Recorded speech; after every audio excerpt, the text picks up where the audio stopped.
The leader of the Booner Path. I lead from the front. All right, boys. Lock in. It's our core foundation, man. Grit. I'm fired up. I'm fired the up, boys.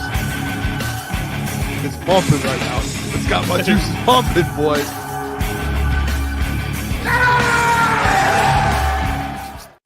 All right. Hello. Hey, hold on. Crunch time music, baby. All right. Hello, everybody. Hey, Crunch Time Sports, boys. No Jeff Iafrate today. That is loud. That was loud. There you go. There you go. Hey, Booner, Lukas Klotz. We're going to hold it down tonight. Jeff Iafrate, if you guys have noticed, he is not here. Battling. If we had a practice report like the Lions put out every day, did not practice due to illness. Yeah. The man has got hit with something. I could tell a little bit yesterday during the show. He was going through it. As soon as the show was done, like he was read the whole show. It was done. He was like, dude, boys, I am sweating. And he went and got some medicine today, and he resting up. Some people need rest days. Everyone does. Hey, LeBron, his GOAT, he takes a lot of minutes off now. Yes. Just not LeBron at this point. Maybe down the line, once he hits that 6 rings that he wants to hit, he only gets 3. He may take some days off. But Jeff's a grinder, okay? So we're going to hold it down for him. A lot of news around the Lions today, Boone, and not all bad news today. Not all bad. There's been, I'll tell you what, when I got to work this morning and I started going through and like videos started coming out, Dan Campbell on 97.1, Jared Goff on 97.1. Obviously, in Klotz too, like we'll start it off with this. And we have a packed show. Dan Campbell, Jared Goff. I mean, just let me go through this paper here. I'm pumped up for the show because yesterday was like a vent session a little bit. Yeah. Today is like, hey, let's start digging into this thing. What's going on? We got Goff, the Lions offense, defense. We're going to break down the rest of the schedule. We're going to figure out how the Lions can get this thing done, get the 1 seed, all of that. Klotz, I want to start with this, though. I put it in the prep. Going through Twitter, and I'm interested to see the people in the chat, how people are starting to feel. Like, we're 48 hours removed from the Lions loss, which, again, I've seen a lot of people kind of voice their opinions on that. Like, it's really not the loss that anyone should be worried about. It's like more so like 48 hours removed from losing Carlton Davis, Aleem McNeil, potentially David Montgomery, Khalil Dorsey, like the injuries that they got hit with. The vibes a little bit in Lions like world and fan base. I've grasped it. There is a side. I feel like it's like politics, far left, far right. There is a far left side. No, I think that's a very good comp for you got SOL. You got the SOL diehards who are still there, and you got the guys who are slappy, Jared Goff MVP guys. Those are like the alt-right, alt-lefts. I don't even know if it like so I just think it's more so. All right, this is what I wrote down. I said there's the one side. I'm not gonna say left or right, so people don't think I'm picking this. But side one and side two. Side one, where it's people who are like, hey guys, I'm gonna be a little realistic here, and I see the vision. I see the vision of both sides. I actually talked to Jeff about it earlier. There's a side where it's like, hey, realistic, you just lost almost everyone on your defense. It's probably pretty slim chance that you're going to go on to go win the Super Bowl. Like, that is so tough. Like, the percentages are so tough. And then there's the other side where it's like the optimism, where you're sitting there and you're like, hey, let's find a way here. We're trying to not cope a little bit, but like, how can we get it done? And then there's the middle. And I think that's the middle. And I think the far right, or whatever side two, is the slappies, where hey, no matter what, and I go yesterday, Klotz, me and you a little bit, at least me with the Booner Path, I was on that side. A day removed from that, I think I'm in the middle. I've moved. Yeah, I've moved a little bit. I think we broke it down pretty well. That we know it's a tough battle for the Detroit Lions to win the Super Bowl, but just before that, it's still going to be very challenging for them to win the NFC North, for them to make it through the NFC, just making it out of one playoff game. Like, the road is definitely tougher. But I feel like, to your point, and I feel like it was probably like 75%, even more than that, of like the sky is falling. There's no chance the Detroit Lions are going to make the Super Bowl, win a playoff game. How could you do it with the defense like that?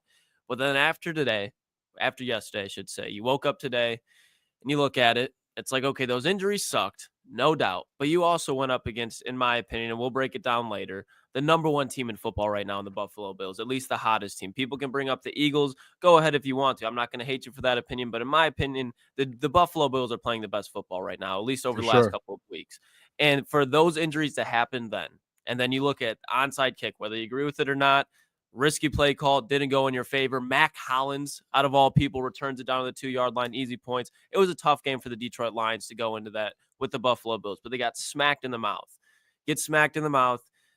Then you hear Dan Campbell this morning. It's like every time this Detroit Lions team has been doubted, regardless of their personnel, they bounce back. They continue to bounce back. The Chuba Hubbard, Deontay Foreman game down in Carolina, after that game, the Detroit Lions have not fallen on their face and stayed down. They always find a way to get back up, and you realize that, and it really sinks in. Then you think, okay, defensively, it's going to be rough, but you're getting crucial guys back like Alex Anzalone, a role player like John Kaminsky, Derek Barnes. A couple guys are going to come back, and this offense is one of the best offenses to ever step foot on the field. You lose David Montgomery, then you go, okay, Jameson Williams, Amon-Ra St. Brown, Jahmyr Gibbs to finally have a backfield. Yeah. Well, obviously, you don't want it to be that way, but he's definitely a guy that can make some shit shake there back there by himself. Big play is going to be happening. There's definitely hope for this Detroit Lions team. There's hope. I'll just say this with the fan base though, Klotz, like, and I get it. Like, I'm starting to go towards that side today. Again, the Booner path is there. I just think sitting in the middle where it's like, hey, I see both sides here with the fan base. Like, it's very, very realistic to say, hey, you just lost some of your top defensive players. Like, you've already lost 3 or 4 guys that are the top guys in your defense. You have 6 or 7 starters out defensively. So I get that side of the people who are like, hey, this thing's done. Like, it's a wrap. And I don't, and the thing I wrote down in my notes today for this, Klotzy, with the fans and like a couple days later, like how we're feeling, it's like, I'm not, and I'm interested, like, I'm not judging either side. I talked to a couple different people today, like who are on different sides, people that are like media voices. And it's like, hey, like the one thing I came together with, like leaving it was like, hey, if you think this Lions season over, I'm not going to sit here and judge you. You can have that opinion because like, I see it. Like, I see why, like, you should be able to, like, it makes complete sense. And then when someone's like, hey, like Klotz, like me and you, like we break it down yesterday, like you break it down there. It's like, hey, there's still a chance here. Like, don't ever count out the Detroit Lions. And we have like different segments today with Dan and Jared and like the offense, everything that's like, hey, how can they still build this thing up and go win a Super Bowl? And there's like a little bit of hope there. And like, yeah, you still like, I can't remember who said it. Like, you still are 12-2. Oh, I think I was listening to who's the guy on the morning show on 97.1? John Jansen. Jansen. Yeah. He had just brought up, he was like, or no, it wasn't even Jansen. I don't even remember who it was, but someone brought up and they were just like, yeah, that's on me. Bad radio. Hey, you're good. You're hey, good, bad media here. That's on me. But no, they just brought up, they're like, hey, at least right now you're sitting at 12-2 and you have the losses to where you're still fighting for a 1 seed. You're still fighting for in a division. Like, if this would have happened early in the year, you're sitting there and you're in a tough spot where it's like, no, we have to fight without these bodies to even make the playoffs. So like, I see both sides, Klotzy. I think I have planted myself, boom, in the middle. And it's like politics where it's like, I go into what's the word I'm looking for? Like a vote. And I'm like, hey, I'm in the middle here. Who's going to win me over? Okay. Who's going to win me over? That's where I'm at. And I'm leaning more to the side though, where it's like, I still think this Lions team could do it. I had everything yesterday about that. I just think, hey, this is going to be a battle, dude. And we're going to like, it's going to be an absolute war to even come close to it. And like specific guys, I'm interested. We have a segment today and I'm interested to see like defensively, like it's easy to say like Brian Branch, like guys are going to have to step up like in names that we never talk about. I'm interested to see who you have and who the chat's going to say, because defensively, you need some dudes to step up. Like you need it like now. And they're starting to like bring guys in, which is, let me pull this up too, Klotzy. Do you have anything else on the fans or kind of that? I was just going to say the people that I would, if I were to cast judgment on anybody, even people that are saying the season is over, because if we're being honest, if this happened to the Philadelphia Eagles, if this happened to the Green Bay Packers, Minnesota Vikings, and you heard their fans saying, hey, we still have 100% of a chance, like you'd be like, you're insane. I think people that are still living in the fantasy land that the Detroit Lions can still make the Super Bowl without a problem, like this isn't going to matter. There's some people that are acting like, well, this Detroit Lions team can respond from anything and stay at that same level. And I understand that I just said that if any team can do it and respond, it's the Detroit Lions. Yeah, but we can't act like it's the same Detroit Lions with Lee McNeil, with Carlton Davis. I think this defense and Aaron Glenn will be able to just be fine. Those are the people where I'm like, hey, you got to be realistic. Because I do think the Lions still have a chance. Do not get me wrong. but it's definitely shrunk in the last week.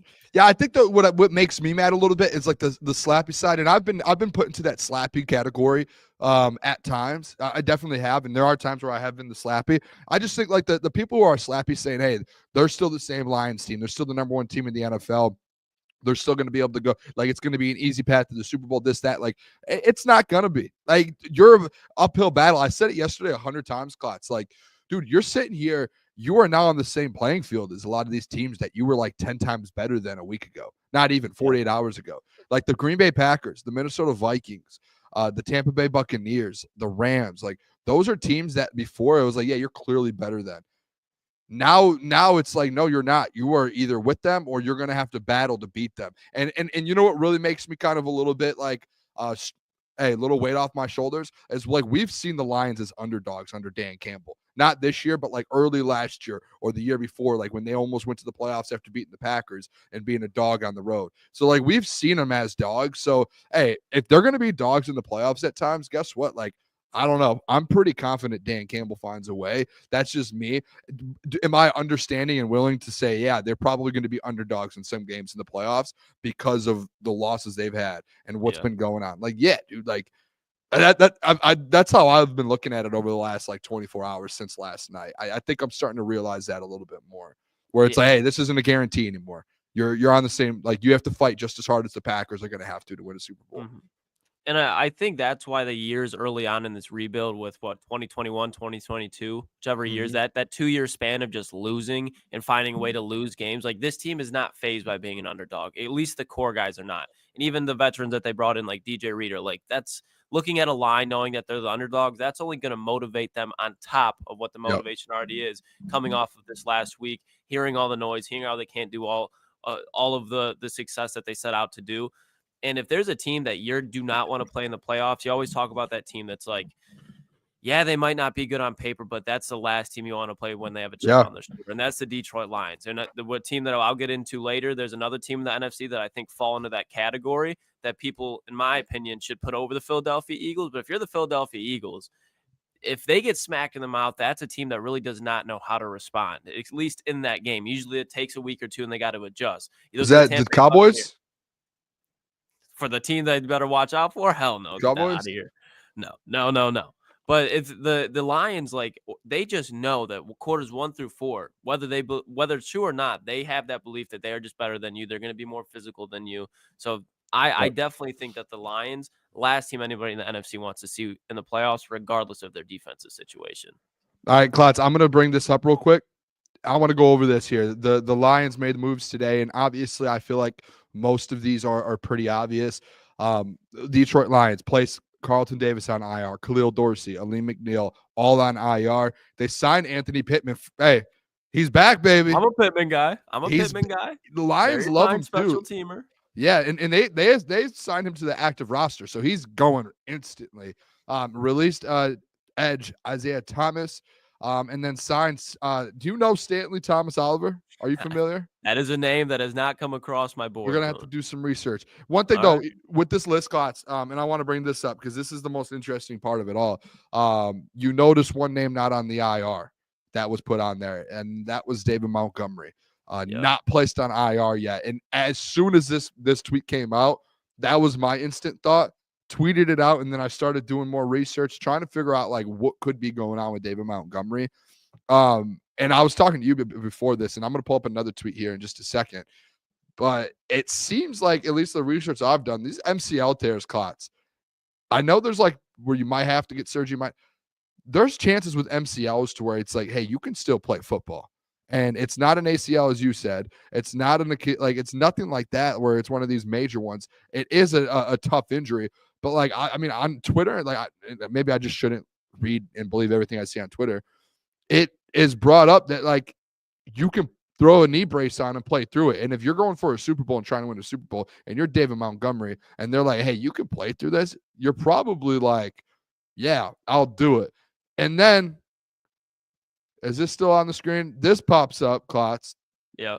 As soon as I get home, Danny Rogers, David Montgomery had a coat drive today in Detroit, somewhere around Detroit. And he said, obviously Dan Campbell said, hey, he'll need surgery and he will be done for the season. Montgomery said he's alive and well when she asked. And then she said, he told me he wasn't put on IR today because he's working through some logistics and things could change. In terms of if there's a chance he plays again, he responded and said, hey, I hope so. I think, I'm just going to say this. If they didn't throw him on IR today and they're like, hey, there's a glimmer of a chance, you're like, again, fighting for a Super Bowl. If you're David Montgomery and there's like, hey, you could play it and it's not going to tear anymore, there's no more long-term damage, like you have done the damage, you just got to play through some pain. And we can put some needles and shots in your knee, and when games come, couple shots, just get out. I think I'm just gonna say it now. Shot or two, dude. I think D-Mont's gonna be back. I'm like, just to hearing that slim. They would have put him on IR if there was a no. I feel like there's going to be a chance that they're like, yep, he's good to go. I definitely think that David Montgomery had some effect on this. Like, hey, do not put me on IR, and he probably was like, torn MCL. What happened in 2021 in the Super Bowl? Who played on a torn MCL in the Super Bowl and won that Super Bowl? Oh, Tom Brady. Tom Brady's first year when he won that Super Bowl in Tampa, that man played in the playoffs with a torn MCL. Now, obviously, in the pocket, quarterback, very much different than a running back. My point being is it's possible, but you have to be a special type of athlete to be able to be, hey, I'm going to go lay my MCL that I know is already torn out there, risk more ligament damage. But if there's a guy who's going to find a way to go out there, it's David Montgomery. I mean, even after that injury happened, you saw him like David Montgomery came back and they threw 3 passes directly to him. And you could tell he was banged up, but he was still moving out there. So I think David Montgomery realizes that. That's sticking in the back of his mind. And he's like, if you give me a month or two, like, don't put me on IR, but let's say they go up against a team in the playoffs that really isn't that good against the run, and you can suit him up out there, and it's 4th and goal at the goal line. Timeout, Monty. Get in there. Because at the end of the day, David Montgomery at the 1-yard line, David Montgomery in general with a torn MCL is probably still a top 25 running back in the NFL. He's better than Ezekiel Elliott with the torn MCL. I'll tell you that much. So if you could have that guy out there, he's not going to be 100%, but he's better than most. And if you have Jahmyr Gibbs, obviously you're going to be putting Craig Reynolds in there before David Montgomery, with being that he is hurt. But if there's a final drive, a key situation in the playoffs, and you could have David Montgomery potentially on that sideline, I'm all for it. You see people and you hear stories all the time about people doing it. When you watch like former athletes and former NFL players talk, like, hey, throw a couple shots in there before every game and go. And I'll say this too. Like, if he needs to sit out through the rest of the regular season to try and just get rehab and try and get it to where it's not as painful, so when the first game of the playoffs comes around, you have him, all in on that. Like, I think that's smart because you have 3 games left of the regular season. You throw him on IR. I'm not super familiar with how the rule works to where if you end this regular season on IR, does it carry into the playoff? I don't know, but even if it is, it's 4 games minimum. That means the first game of the playoffs, he's done. Like, he cannot play if that's the case. So, like, if there is any chance that you're like, hey, the next 3 weeks, we will find ways to win these games. We really need to go out and win these, but we'll figure out a way to do it. Just rest, like, get rehab, rest. Let's see how healthy we can get the MCL. And then when it comes down to it, come the playoffs, we'll throw a shot in there. We'll give you some medicine, and we'll make sure that knee, that thing feels numb, and you throw a brace on it. You don't need D-Mont to go rush for 100 yards. Like, that's not, you could use it. Like, that would be sick. If you can get 15 carries out of D-Mont, that would be unbelievable. But, like, you really just need 7 to 10 carries out of him, short yardage things where he can get a push, and you can use let D-Mont go out. Like, you don't need to use him in the pass game anymore like you were. Like, you just need to have that backup because and I think Craig's a good backup, like a third guy, and I think if D-Mont can't go, Craig's going to be fine. But a D-Mont out there is, that's even, like you said, like a hurt D-Mont, that he's still a top 20 back in the NFL, probably playing at that level. Like, he went out there and played half of the game on Sunday, and they didn't take him out. Like, they were like, yeah, you're good to go. And he was like, yeah, I feel fine. And he was out there. He was probably like, what the fuck? I mean, they literally threw it to him 3, and he got like good game. 30 yards, I think. Like, every time, 10 yards. Right? Yeah, he was eating them, but he was probably like, boys, I just told you my knee's fucked up, and you got me out here in the open field. I mean, but you could see, like, that just speaks to what David Montgomery is. Yeah, to what you just said. So, and Andrew in the chat asked, he said, didn't we pick up Clyde? Edwards-Helaire. We did not. The Lions No. did not. They have And not signed him. we had Corey on yesterday, and I don't even think it was a bad take whatsoever. Like, honestly, I would rather bring up Jamar Jefferson than before you sign Tony CH. Vaki. CH is just a name. That's a guy that, a perfect example. David Montgomery on a torn MCL is better than Clyde Edwards-Helaire. Like that, you put him on the sideline hurt over Clyde, if he's willing to, over Clyde Edwards-Helaire. I want to play this too, Klotzy. And you know what? Hey, I don't know what we can and can't play. I think keep us on the screen and we'll be good. I think this is fine because it's another podcast, so I think we're going to be good. Yeah. This was, and I've gotten battles with people in the chat about, hey, and I think a tour is actually here about, hey, who's reported this, who's reported that, who did it for. I really don't care about any of this.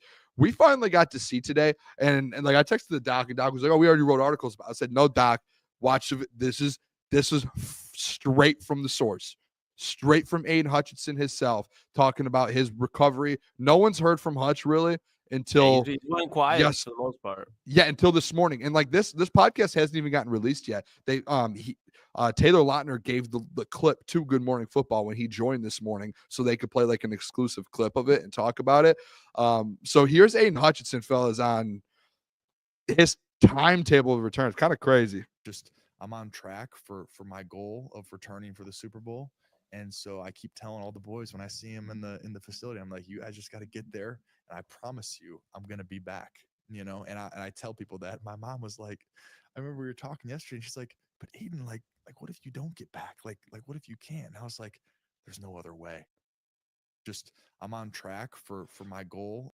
Oh, that's it. It's unreal. Because I was one of the guys where it's like, sounds great. Sounds like it'd be like a fairy tale movie book ending or storybook ending, movie type of ending where it's like, okay, the Super Bowl is there and but team's about to jog out, but here comes Hutch, like, wait, not without me or something like that. But breaking it down to now what Aiden Hutchinson returning to the Super Bowl, if he's like projected to return for the Super Bowl rather than rushing everything and he's on track where he could be at least at 95%. What was one of the things I broke down my comparison with the Atlanta Falcons of the 2016, the things that they did and didn't have in common? A shit ton in common. We talk about number one offense. Atlanta Falcons had the 27th ranked defense. Kyle Shanahan, Ben Johnson, Matt Ryan, Jared Goff, offenses, etc. The one thing that the Falcons did have over the Detroit Lions was an edge rusher. They had Vic Beasley, who really wasn't much outside of the 15.5 sack season that he did have, but it was during that season. They didn't have an edge presence. Now, they also had Grady Jarrett, who was young, but DJ Reader, I like a lot. He's playing at a Grady Jarrett type of level. You bring Aiden Hutchinson back. I know he won't have 15.5 sacks on the season, but he is better than Vic Beasley, especially against the run. And you talk about why the Atlanta Falcons lost that Super Bowl. One, because they're going up against Tom Brady. There's not a Tom Brady on the AFC. There's some very elite quarterbacks over there. Not Tom Brady. But they let their foot off the gas, especially defensively. One, the Lions let their foot off the gas in the NFC Championship game, so they're going to know how to not do that again. And when you have Aiden Hutchinson there, he's going to be able to put pressure on Josh Allen, who they didn't face off with obviously last week. They didn't have Aiden Hutchinson, and he would have been huge on so many plays. It would have been massive to have Aiden Hutchinson. Massive. Like, game. Honestly. It would have changed the game. They would have won the game. You take win that Davis game out. You take Aleem McNeil out. You take David Montgomery out. You take Khalil Dorsey out. If Aiden Hutchinson there, you're right. They do win that game because Buffalo's not scoring a touchdown at least on one of those drives. They might have to settle for 3. You're not kicking the onside kick, etc. But Aiden Hutchinson, if he plays in the Super Bowl, it's not the fully healthy Detroit Lions, but in my opinion, just his return makes it the most dangerous Detroit Lions team of the season, at least to that point in the playoffs. Because how are you going to game plan for it? You can't, first of all, like you cannot. And I think like the sense of it too, obviously like this whole thing caveats on them making the Super Bowl. So you would have to hope they make this magical run with, the injuries that they have and they go on this run to get there. But if they get there, I've said this all along with Hutch too. He's not a guy that's like, hey, I'm going to play if I'm 50%. Like he knows like, hey, this is my timetable. And if he gets there and he thinks that he can get to 100% or even 90% and go, like you're getting something out of him. And my biggest worry, and I've been very clear on this, Klotz, for a long time over the last couple weeks or the last couple years. And then on Sunday, it kind of like nail in the coffin was this Lions defense versus mobile quarterbacks. And like that's my biggest worry. Is like I said, hey, I'm not really worried about Jalen Hurts because he's not as mobile as I think people feel like he is. Like he can move, but he's not a Josh Allen or Mahomes or Lamar type. If you get to the Super Bowl, like, hey, Detroit Lions defense, hey, welcome back, Josh Allen. Like, here you go. And it's like if you're able to have Aiden Hutchinson in that game, everything changes. Everything changes. It's like this is a Detroit Lions team that one has a chip on their shoulder because they just had to go through all of this stuff with injuries. Two, they have their star player back. And whether he's 80%, 90%, I don't care if he didn't get the 18 sacks this season, Klotz. Like Aiden Hutchinson, he's an 18 sack guy. He's an 18 sack guy. And if you even have 80% of him, the 12 sack, he is better than Zadarius Smith at 80%. Now you have Zadarius Smith and Aiden Hutchinson. Like that's different. That is something different. So I think, hey, it's a positive. I looked at it today when I saw that. I go, Lions fans needed something. And I'll say this too. No one put it out there. I saw it on Good Morning Football. I was watching it. And then I like 20 minutes go by. I'm like, am I the only one that saw that? Crunch Time Sports broke it out there. Shout out you. Good Morning Football. So we were the first ones on it. Make sure you guys follow us on socials. Now, Klotz. Boom. Another thing that happened today. You know me. Hey, my dream, I've always said this. My dream is I want to sit down, have a beer, talk to Dan Campbell. This man, he's one of the best, leaders, coaches in the NFL. After going what like the Lions went through on Sunday with the injuries and the loss and the fan base, knowing that the fan base is in turmoil right now, Dan Campbell, dude, goes on 97.1 this morning and cut one probably the best promos. Yeah. For the you rest can of tell the by season. the reactions, they know too. Oh, they know. They were like, whoa. And like this, like I will play the video here for you guys. When I was watching this or listening to it live, I was like, boys, this is our head coach. Like this is the guy that's leading the group of men that you are paying millions of. Like he is the best coach in the NFL right now. The best. To go on your local radio, like you see what Jerry Jones does in local radio, going on there being like, I'm going to get someone to take your job. I don't pay money to come on this show, or you guys don't pay me to come on this show for this. I'm going to get someone to take your job. Answer. No, Dan like comes in knowing he's going to get asked these questions and cuts a promo, and he sets the tone for the fan base and says, listen, this is what it is, boys. Like, That's what remember yesterday was like bad notification after bad notification. David Montgomery hits like day is ruined. I don't think the news that we got today makes you just feel completely better about it. But to your point, it's letting a lot of people seeing the light at the end of the tunnel and realizing what this team actually is and what this team has been built on. All right, here it is, Klotzy. Because if you guys haven't seen this yet, hey, buckle up. And look, I don't. You know what happens is, you win 11 in a row, and you lose, and then the sky falls. And I hate to say it, but we're not going to be able to win 11 in a row again for the rest of this season. We're just not going to be able to do it. And, what happens is you get used to eating filet, and I'm talking to all of us. Love a good filet. Well, everything's good. Life's good, but you forgot what it was like when you had nothing and you ate your fucking molded bread, and it was just fine. And it gave you everything you needed. And sometimes you got to get punched in the mouth and remember what it used to be like to really appreciate where you are. And we'll do that. And so we got a bad taste in our mouth. We got kicked around the other day. We lost a few guys. And you know what? It's exactly what we needed. This is exactly what we needed. So we're going to bounce back. We're going to respond. We got guys that are about to have an unbelievable opportunity here. And we will play the game any way needed to win. We still got a good offense. We got plenty of defensive players. I can go rattle them off right now. We're going to put the best 11 on the field. We're going to freaking cut it loose. We're going to play with our special teams. And I don't give a crap if we got to win by 1 point for the rest of the year. That's what we're going to do. And I'm going to be happy about it. We come out of the game with 50 yards of total offense and we win by 1, you're going to see smiles on my face. I promise you.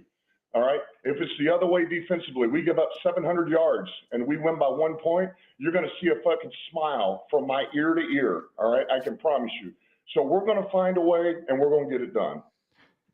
All right. I'm just going to start with this, Klotzy, real quick. Cause this is a side where Klotz, the people who are like, hey, season's over, we're dead, the Lions are over. When you hear Dan Campbell go on local radio and in the morning hit and do what he just did, a 2-minute monologue and just speech and pump up, you can't help yourself but be like, hey, like, these guys aren't dead. Like, if their head coach is saying this, imagine what he's saying inside the building. Like, imagine what those players are thinking, how they're feeling. Like, the guys, Klotz, we've said it all along. Like, yeah, there is a point where you have dudes that are hurt, and it's like next man up, next man up. Hey, there's not a next man up.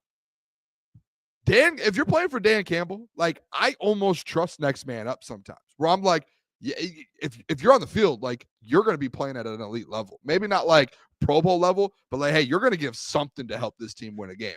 Because the fact that Dan sits there up there and he goes, hey, I'll give up 700 yards as long as we win the football game. I'm going to be smiling from ear to ear. Like, this team has what it takes still. They have everything in front of them. And at the most of all, they have one of the best leaders I'll say it, in the world, sitting in front of them at the front of just like I said, that Leonidas guy or whatever his name is from Leonidas. Just like Leonidas in 300, Dan Campbell's in the front lines, and he's saying, let's go, boys. We're going head-to-head into battle here. 1v1. Who's going to outwork us? This is what gets me a little bit. I'm sorry, Klotz, I might be going too long here. Hey, I'm a little jacked up, a little pumped up. This is that Dan Campbell. When you first see him come in week 1, he does his opening press conference and says, hey, we're biting kneecaps. And everyone goes, who is this guy? Like, who is this? And it's the same. I talked to someone earlier today. You know who I talked to. I was telling you before the show. And I said, hey, listen. I said, the thing I don't understand with this, it's like, it reminds me of last year at the trade deadline. Shout out the Heavies. Shout out to you. Shout out to Jeff. But when everyone was telling me, hey, season's over. Lions aren't winning the NFC North. They're not winning a playoff game. Brad Holmes didn't make a move. They don't have enough on defense to go win this thing. They don't have enough to go make a run. I'm getting deja vu, Klotzy. This is literally the same thing that I dealt with last year at the trade deadline, but now it's in week 17 or week 16. You're 12-2, and you have a chance to lock up a 1 seed in the next 2 or 3 weeks. Like, I'll tell you what, if I had to bet my life on it, I'm putting everything behind Dan Campbell, man. I truly am. I'm putting all the chips in the circle behind Dan Campbell. There's no way I'd ever bet against a guy that just did what he did in that 2 minutes there. Yeah. And you are spot on as far as the players that are going out there. If you put Trevor Nowatzki on the Cleveland Browns, he's not getting an interception on the season. He's not getting a sack. Hell, he's probably not even playing minus special teams for the Detroit Lions. Now, injuries happen. Trevor Nowatzki's now playing, and he's playing with his head cut off. You see David Long from time to time play with his head cut off. Do the players make mistakes? Absolutely. But they're still making plays when on half the other teams in the NFL, they wouldn't even be playing in that situation. When you look at the defensive side of the ball, Booner, you are more optimistic than I am on the defensive side of the ball. I still don't think Aaron Glenn can do much to fix it. But again, it doesn't mean you have to stop these teams. This, and even out without David Montgomery, is still one of the best offenses we've seen in the last 5-10 years of football. With the way that they have their plays designed, with the talent they have on the field, and as efficient they are on the field with the football in their hands. They know how to kill teams. They can pick you apart in any type of way. And if you think after getting smacked in the mouth like that, with a coach like Dan Campbell, I can tell you for one thing right now, and we'll get a little bit more into it later on in the show and later on Friday when we do pick'ems and everything. The Chicago Bears do not stand a chance next Sunday. Like, I can promise you, this team is going to make a statement, and after that, they're traveling to San Francisco, who beat them last year in the NFC Championship game. So that you're talking about 2 huge wins, because one, you're going to get your swagger back against Chicago Bears, and you're going to go get your get back against the San Francisco 49ers. Then you're back at home against the Minnesota Vikings, and a team that you have beaten, but for time and time again, they give you hell. So and we'll go into how you can beat that team, but you're going to have your work cut out for you. And if there's one coach that's going to be able to get them through this 3-game stretch, give them the 1 seed, which at this point it seems like they need, is Dan Campbell. And that is why right there, because the same thing that he's saying, Aaron Glenn saying it, Kelvin Shepard saying it, Hank Fraley, Terrell Williams, all these coaches right now are locked and dialed in. And it goes back to, again, why it's so important that this coaching staff is made up of former players, because they know what this means as a player. Because DJ Reader only has so much time. Taylor Decker only has so much time. Frank Ragnow only has so much time. And you can say as a coach, yeah, I understand that. I know what that feels like. But for a guy like Aaron Glenn, who as a player never won a Super Bowl, you know what that feels like to go get a ring. Zadarius Smith, the guy that they brought on later in the season, to go and chase a ring and want that. So these players, they have the most passionate coaches behind them. And I think if, like you said, if there's a coaching staff to make this work and hold off the regular season, make a Super Bowl run, it's the Detroit Lions. It's the Detroit Lions without a doubt. One thing, and I keep seeing it in the chat too, and Klotz, you can correct me if I'm wrong.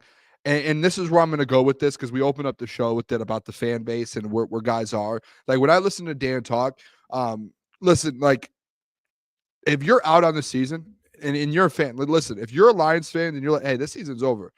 First of all, again, I said it earlier in the show, I'm not going to sit here. I'm not going to do what other people maybe around the city or I'm not going to sit here and fight you for that. Like, I'm not going to say you're not a real fan, nothing. Like, I think it's completely understandable. Like, if you're sitting there and you're worried and you're like, hey, this is tough. Like, I agree. I'm with you on that. Like, Jeff yesterday was like, hey, this feels like this is a dead team walking.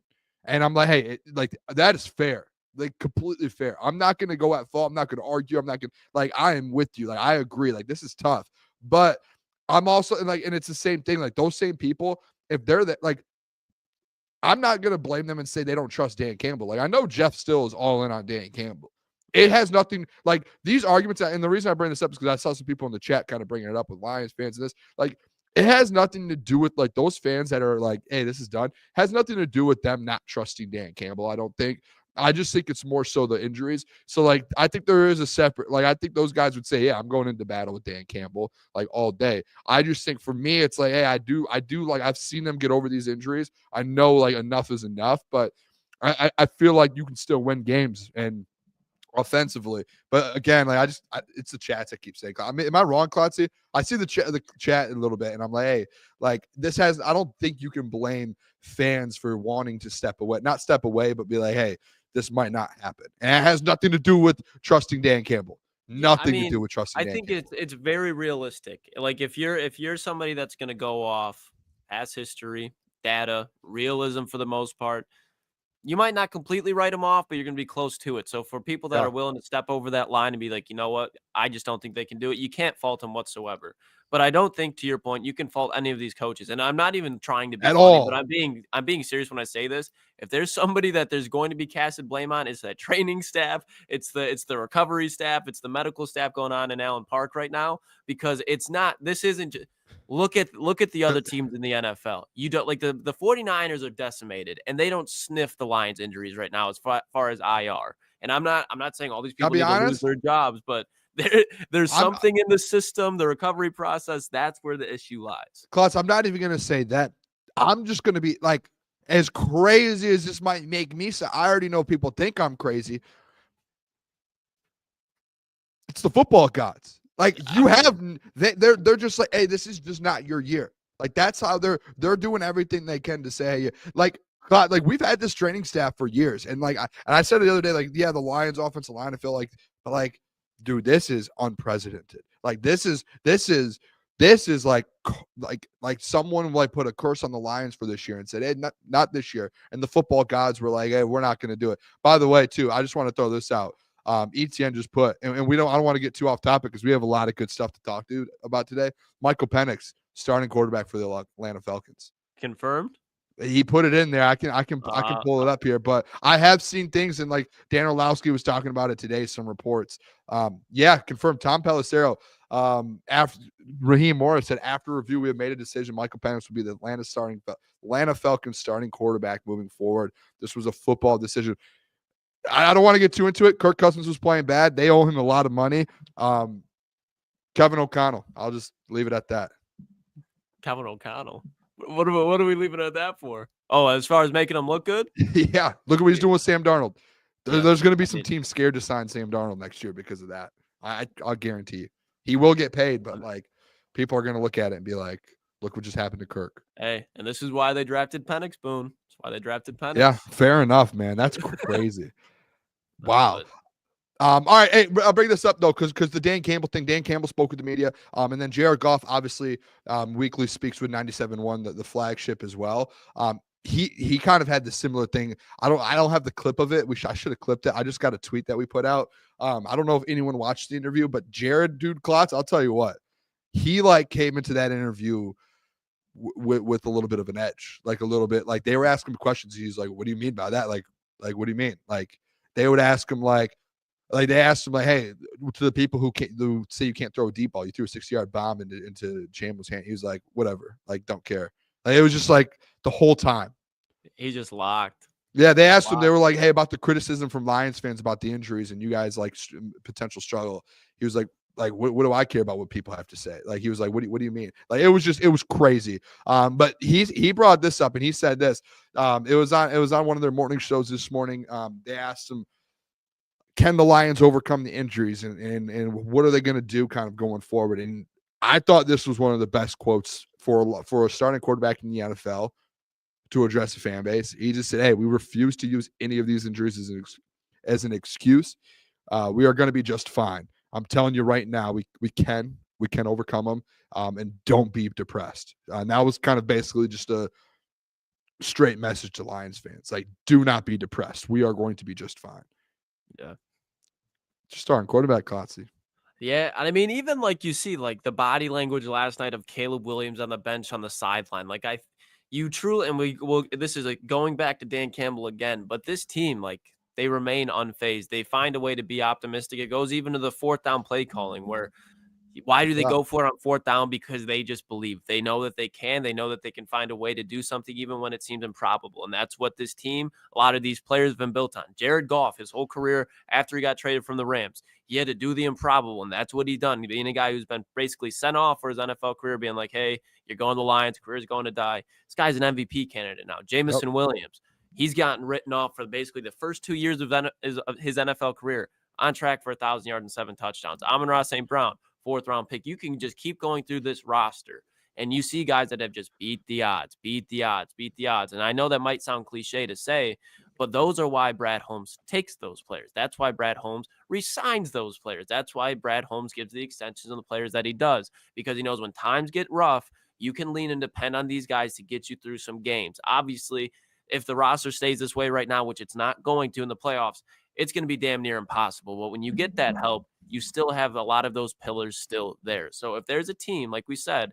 that's going to do it, that has the foundation to do it, it's the Detroit Lions, because it goes back to Brad Holmes, the way that he drafts, Jared Goff, the way that he prepares himself for the game, the way that he executes during the game. He knows that he's going to have to play better, and he's already been playing at an MVP type of level, and he knows that, okay, I truly cannot turn the ball over right now. So Jared Goff is locked the fuck in. He knows that he has to go out there, and he's not Josh Allen. You got to be Josh Allen. Now, obviously not with his legs, but as far as just controlling the game, figuring out a way to make plays in your own way, that's what Jared realized he has to do now. But he also has a lot of playmakers outside of him to be able to do that. It feels like there's a sense too, like with Goff, like the confidence that he has. I think like like this offense we've seen go out there and score 40 points a game. And I know people joke around and they're like, well, you need them to do that to win the Super Bowl the rest of the year. Like, again, I don't think you have to do that. Can they do that though? Like, hell yeah. Like Jared Goff can. And especially if you get a Jared Goff, like when our show's done today, like go listen to the interview. Like you could tell, like, he's like, hey, I'm ready to go. And like these guys off a loss, like remember the last loss they had, that was week 2. They didn't lose a game since then until 2 days ago.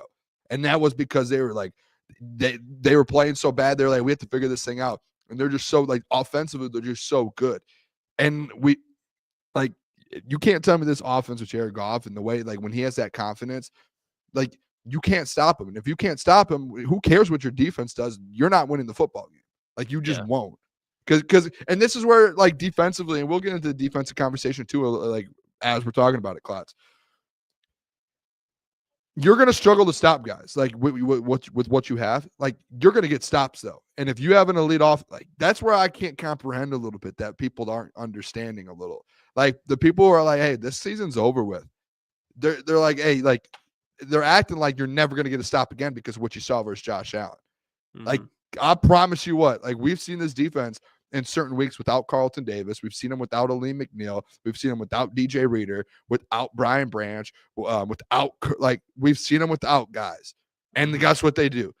Whether they give up 20, 30 points, they get stops still, and they find ways, and they get stops in the red zone. It's still a top 3 red zone offense or defense, a top 3 third down defense. Like all of that, that's that Detroit line. Like that's where I'm like, where's the gap with this defense? Like how do people think they're going to drop down to the 32nd defense in the NFL? Like, that's so unrealistic. I mean, here's the thing, and this is why people will continue to react, is there's going to be times throughout the next 3 games, especially where they look like they're the 32nd ranked defense on certain plays. But then there's going to be times where you're going to see the flashes of Jack Campbell making a play, DJ Reader getting in there making a play, Zadarius Smith, Brian Branch, and Kirby Joseph. And you're going to realize that, yeah, they lost some huge pieces, but they still have some very vital pieces, especially like they still have the best safety duo in the NFL. And I know that's not like having an edge duo or having a corner duo, but that's still something you can work towards your advantage. So again, these defensive guys, they hear all the noise that's going on right now. Aaron Glenn's in their ear. To your point, they're not going to be able to be the number 3 ranked red zone defense anymore. They're not going to be able to be a top 10 defense. They're going to have to bend, not break, but they're going to break. But situationally, they have to just make some plays. And I think they do have personnel out there capable of doing so. The offense is going to have to step up, realizing that the defense is going to decline. I don't think it's going to turn into the worst defense in the NFL, but when you're going up against some of these offenses, they're going to get exposed. They're going to get exploited. But when it's now it's first and 10, 2nd and 5, 3rd and 2. It's 17-7. You got to make a sack on that play. They're not going to be able to just continuously give up yardage in order to win the Super Bowl. When crucial plays need to be made, the defense is already going to be playing aggressive, but they can't just play reckless. They got to be playing smart football. But when times need to be made, plays need to be made, I think they can still make those plays. So I still think they're in a good situation. Hey, Klotz, I wanted to just go over this because yesterday I brought this up. And I tried to break it down a little bit, and shout out this Twitter account. I'll pull it up here. Devoted to Detroit. I don't know if he or she listens to the show, but I had brought this up yesterday on the show, talking about the 2023 playoff defense compared to the 2024 one. And then today I saw this tweet, and I was like, I didn't probably maybe you know what we could do. We might be able to make a graphic, Klotz. And kind of put this thing together. It's again, hey, it's interesting. Like there are names on the 2023 defensive list where it's like they probably wouldn't even be starting right now. Like Tyson Alualu. Do you think Tyson Alualu would start in the playoffs for this Lions team? I'm trying to think. So right now it's Levi O. Levi, yeah, no, he wouldn't. You have and you know what? Hand up on me. Though. I'm a big Levi O supporter, and I was all off season. When I gave out the lineup yesterday, did not even put Levi O in there. I put Broderick Martin. Levi O is going to be starting inside there for him. So like, all right, let's just look at this and let's be objective a little bit. We can say, hey, yeah, no, but I think this is like when you actually see it on paper, and you're like, okay, we went to the NFC Championship game up 17-3. And you had this defense, and now you're going in with this defense. It's like, where's the glaring difference? I think there's 1, maybe 2 glaring differences, and I think that's it. And I think it's like, all right, if there's that many differences with the number 1 offense in the NFL, and you are going to get guys back. So this is it, Klotz. Are you ready? Mm-hmm. Let's go. I'll go back and forth. So we'll go position group. Let's start with edges and tackles, all right? So last year, you go into the season with Aiden Hutchinson, or go into the playoffs with Aiden Hutchinson, the commish, Tyson Alualu, and Ali McNeil, right? Yep. In 2024, you have Zadarius Smith, DJ Reader, Levi O, Josh Pascal. And then let me just remind you, the commish potentially back as well. Mm-hmm. So the commish, he's been on track. We haven't heard anything as far as him falling behind his recovery. He's been quiet, so that's good. That's a good thing. So like and listen, with no Aleem and no Hutch, that's like, okay, that might be the more glaring missing piece to this defense. Yeah. And as it should be. Like there's no like those are 2 huge losses. But I think obviously you have Zadarius, which is huge that you were able to trade for him and have him now looking back at it. Yeah. DJ Reader is no scrub himself. No. You're essentially saying, hey, DJ Reader's going to help with that Aleem kind of level. Obviously, it's not at the same level, but okay, you have him. And then Levi O over Tyson Alualu, correct? Yeah. Josh Pascal this year over what the commish was doing last year, correct? Yeah, And- I think yeah. And then then you get the commission. So it's like when you look at it, it's like how big of a gap is really that line. The Hutch thing makes it more, but like take the Hutch situation out of that, and you look at the other. You're like, I know the Hutch thing. Hutch is a big one. You can't Hutch is like, a big take the one. Hutch situation. Hutch is a big one. I think when you look at this defensive line group right now, from defensive end to defensive end, that front four, I would give that a C- to a C. When you scroll up again, Boone. Yep. When you have, let's go C. We'll go C. When you look at Aiden Hutchinson, Aleem McNeil, Tyson Alualu, John Kaminsky, I think Aleem McNeil and Aiden Hutchinson by itself give you a B-. B-. Okay, I'll take. Let's do this. Let's do C plus B-. No, you Okay, can't. C, B, C, B-. C, B-. I'll go from this. You're going from a B defensive line to a C defensive line. Just one grade. Okay. It's not a B to a D. Okay. So let's do the other position groups then. Okay. Okay. Because I just want to see the movement. We don't have to grade them all, but just so we know the movement, we went from a B to a C. Just so we know the movement. All right. Linebacker, Alex Anzalone, Jack Campbell. Okay. This year, who are you going to have in the playoffs? Yep. Alex Anzalone, Jack Campbell. Same, right? We're not moving at all, right? Okay. Yep. Corners. Let's just do corners. We'll ignore the inside stuff. Corners. Cam Sutton, Kindle Vildor, Terrion Arnold, Amik Robertson.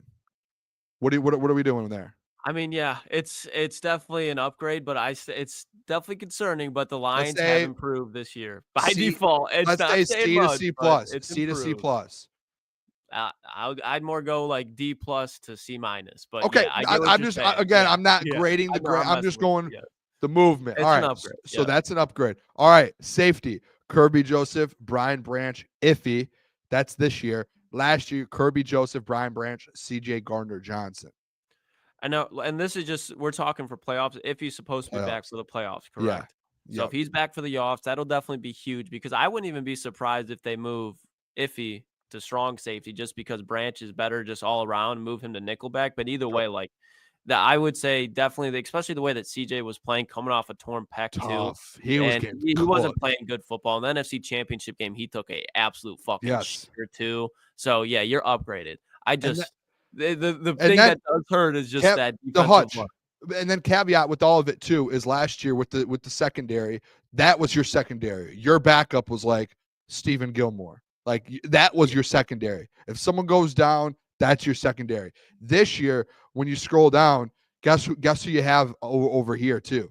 You have Emmanuel Mosley. You have Ennis Rakestraw. Like you have some dude, Kindle Vildor, Kindle who was starting last year. He's a backup now. Like as much as I heard on the radio, I think it was Valenti that was like, you tried to get rid of Vildor last year in the offseason, and now you're right back with him. Listen, guys come back. If he comes back, you don't have to stress about the Vildor thing. You move things around right, and if he becomes healthy, you don't even have to.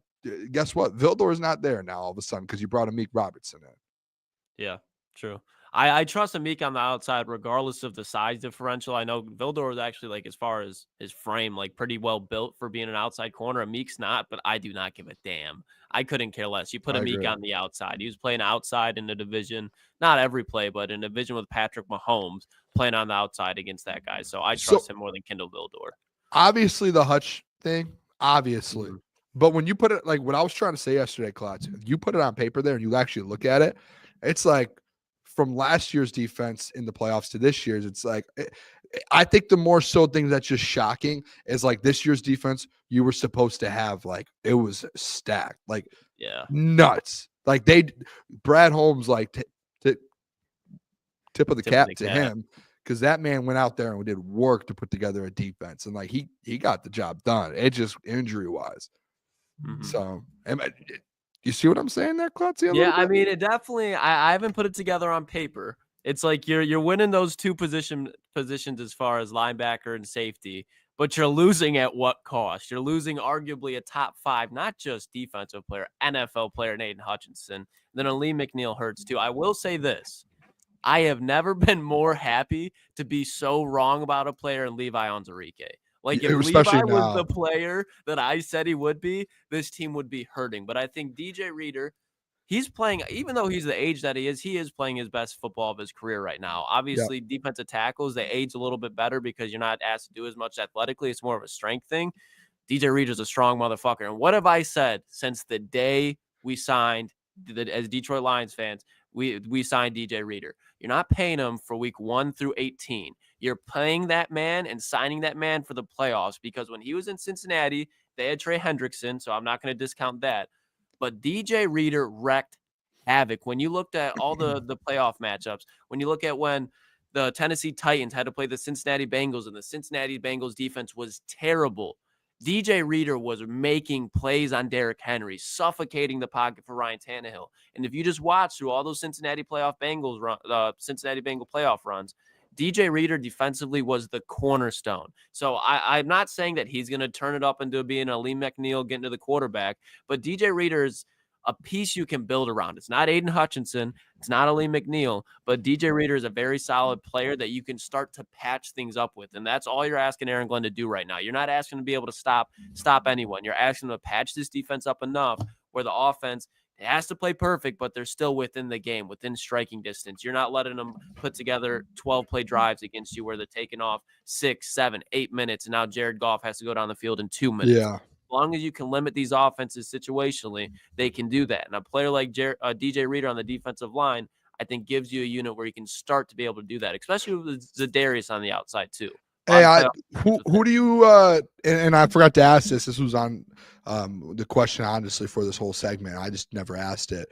Like, who's one player, especially like down the stretch when you get to the playoffs, that it's like, hey, and I don't want it to be like a Brian Branch, because I think that's obvious, or like a Jack Campbell, like we know, but like, because I have one in my mind, like, and I guess I'll just say it, that needs to step up, and you need him to like take over. I think it has to be on the defensive line. I think it has to be Za'Darius Smith, right? Like, yeah.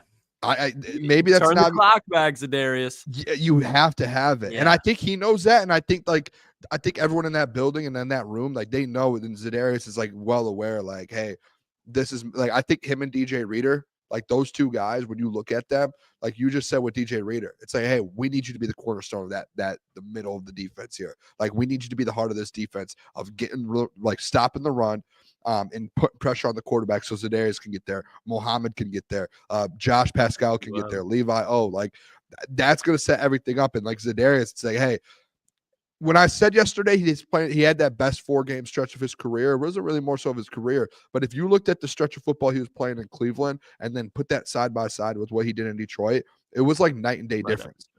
Like, he like double the pressures, almost a sack a game. And like, yeah, maybe the last game or two he hasn't had that.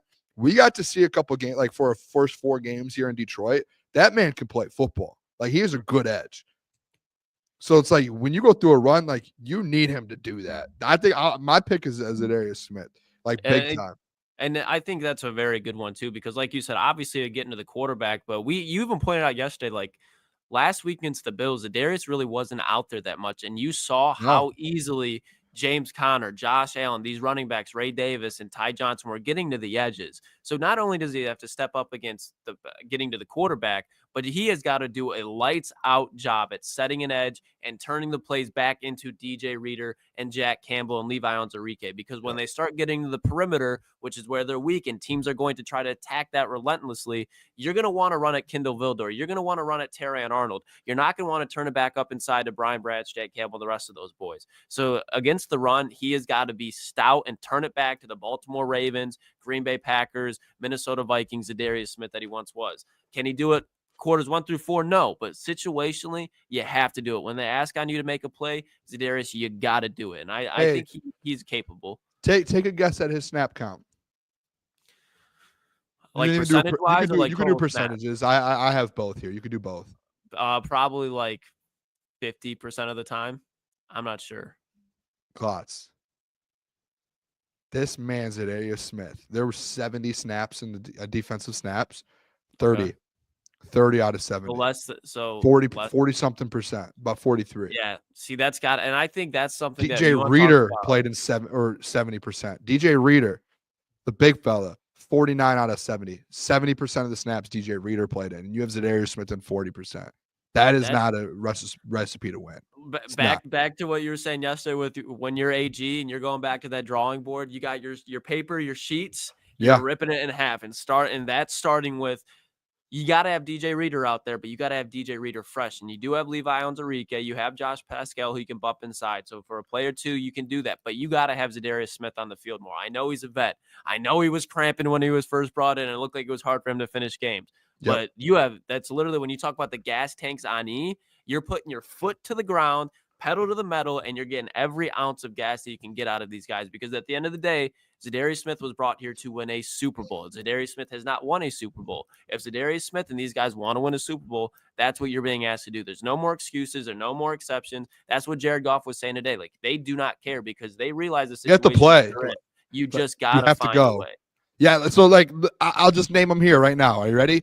The top defensive lineman snap count. And this has to change. Like you said, Klotz, I said it yesterday. AG, like, I know, and I know Easy had sent this some clips of him playing zone. So, like, he was in zone. I just think defensively, you're at that moment where you were last year, where it was like, hey, like, you've lost a couple games here. Whatever you're doing defensively isn't working. We need to find a way to keep you in games. It's like Dan Campbell said. You have to score one more point than the other team. Defensively, you have to find a way to where it's like you're helping your offense a little bit, like putting the odds in their favor a little bit. Edge snap count. Are you ready for this, Klotzy? Yeah. Number 1, Josh Pascal. 57 out of the 70, 81% of the snaps Josh Pascal played in. He did struggle on Sunday. I felt like the whole defensive line struggled. Yeah. I don't think Josh Pascal is going to do that. Both lines struggled. Yeah, and I think Pascal is going to play well through the playoffs. I think he's going to be fine. We've seen him all year. Like, that was one game out of, 14, 15 that he's been bad. Number 2, Levi Onwuzurike, 76% of the snaps. So Josh Pascal and Levi, 81%, 76. DJ Reader, right underneath Levi O at 70%. Ali McNeil, even with getting hurt, he was at 57% of the snaps. And then you get to Zadarius Smith. Like, think about this. Ali McNeil got hurt. I think it was third quarter? Yeah. Maybe start of the fourth. He got hurt. After half. Played in 57%. Zadarius Smith did not get hurt, played in 43%. 13% or 14% left. Right under Zadarius Smith. Pat O'Connor, Klotz. He played in one less snap than Zadarius Smith. That's crazy. One less snap. Obviously, that's because of the Aleem injury, but still, like, going back to what we said, you got to have Zadarius. That's a guy, and you brought up Zadarius Smith, and I was thinking about, I figured go on the defensive line, as you should, because that's where the injuries. I was thinking about the Pat O'Connors, because he definitely needs to step it up. I was thinking about Josh Pascal, but you said one defensive end, but a position that also took a hit to the end as far as injuries goes, that's going to be directly affected to the defensive end is the cornerback room. Yeah. And if there's a guy for a time for him to step it up and turn into what he's supposed to be, it's Terrion Arnold.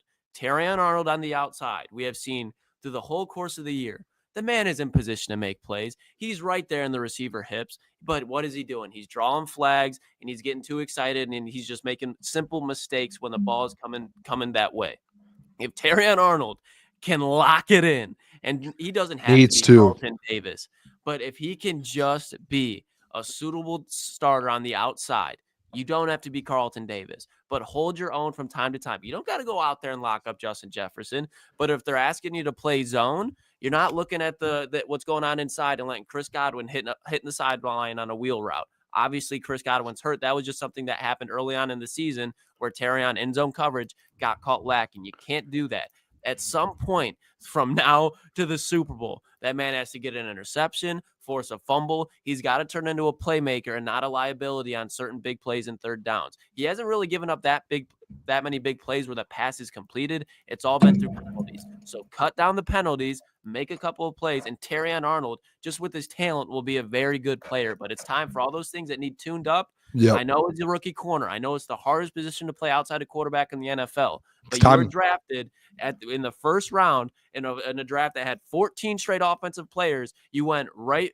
I think it was right after Quinyon, wasn't it? It wasn't before Quinyon. It was Quinyon went before him. Yeah, Quinyon went. And this was the guy where if you look at Quinyon, obviously better situation as far as a cornerback, but Quinyon has been doing his thing. Cooper DeJean has been doing his thing. It's your time to step up and show what you can do as an outside corner. And I think he's capable, like I said, with a lot of these guys, but it comes down to if they can do it, if Aaron Glenn can get it out of him. Aaron Glenn's been able to get out of a lot of people's kinks, but Terrion Arnold, this relies on him just tuning up the fine things. Time to lock in and time to make plays. Yeah, listen, hey, Terrion's past the point. Like I think he's gone through that rookie stretch of football to where like it's learning, like the learning phase. Like he learned with all those penalties, and I feel like Terrion has gotten better over the last like 4 or 5 weeks. So like he has learned. Now he's in a position like like there's phases in life, Claude. See, I feel like in the NFL at certain position groups, like as a corner, probably the hardest position in the NFL to play. Like there's phases, and like he's an athlete. He has the skill set. He's smart. He played for Coach Saban. Like he knows what he has everything. I think it was like, hey, learning lessons. You have to go through those phases as a rookie. I think this is like one of those moments where it's like, hey, this is where your career blossoms. Like, hey, it's either you're that guy. Like the reason we drafted you top 25 is because like at these moments, like, hey, time to step up. Like that, I truly believe, and I think he will. Like there's a side of me where it's like a coming out party for him. Like, you see those storylines where finally people are like, he gets put in the perfect position. And you know what, knock on wood, you don't want anyone to get hurt. You hate that Carlton got hurt. But hey, now you get to see what Terrion's all about. Like, is he going to be your corner one for the future?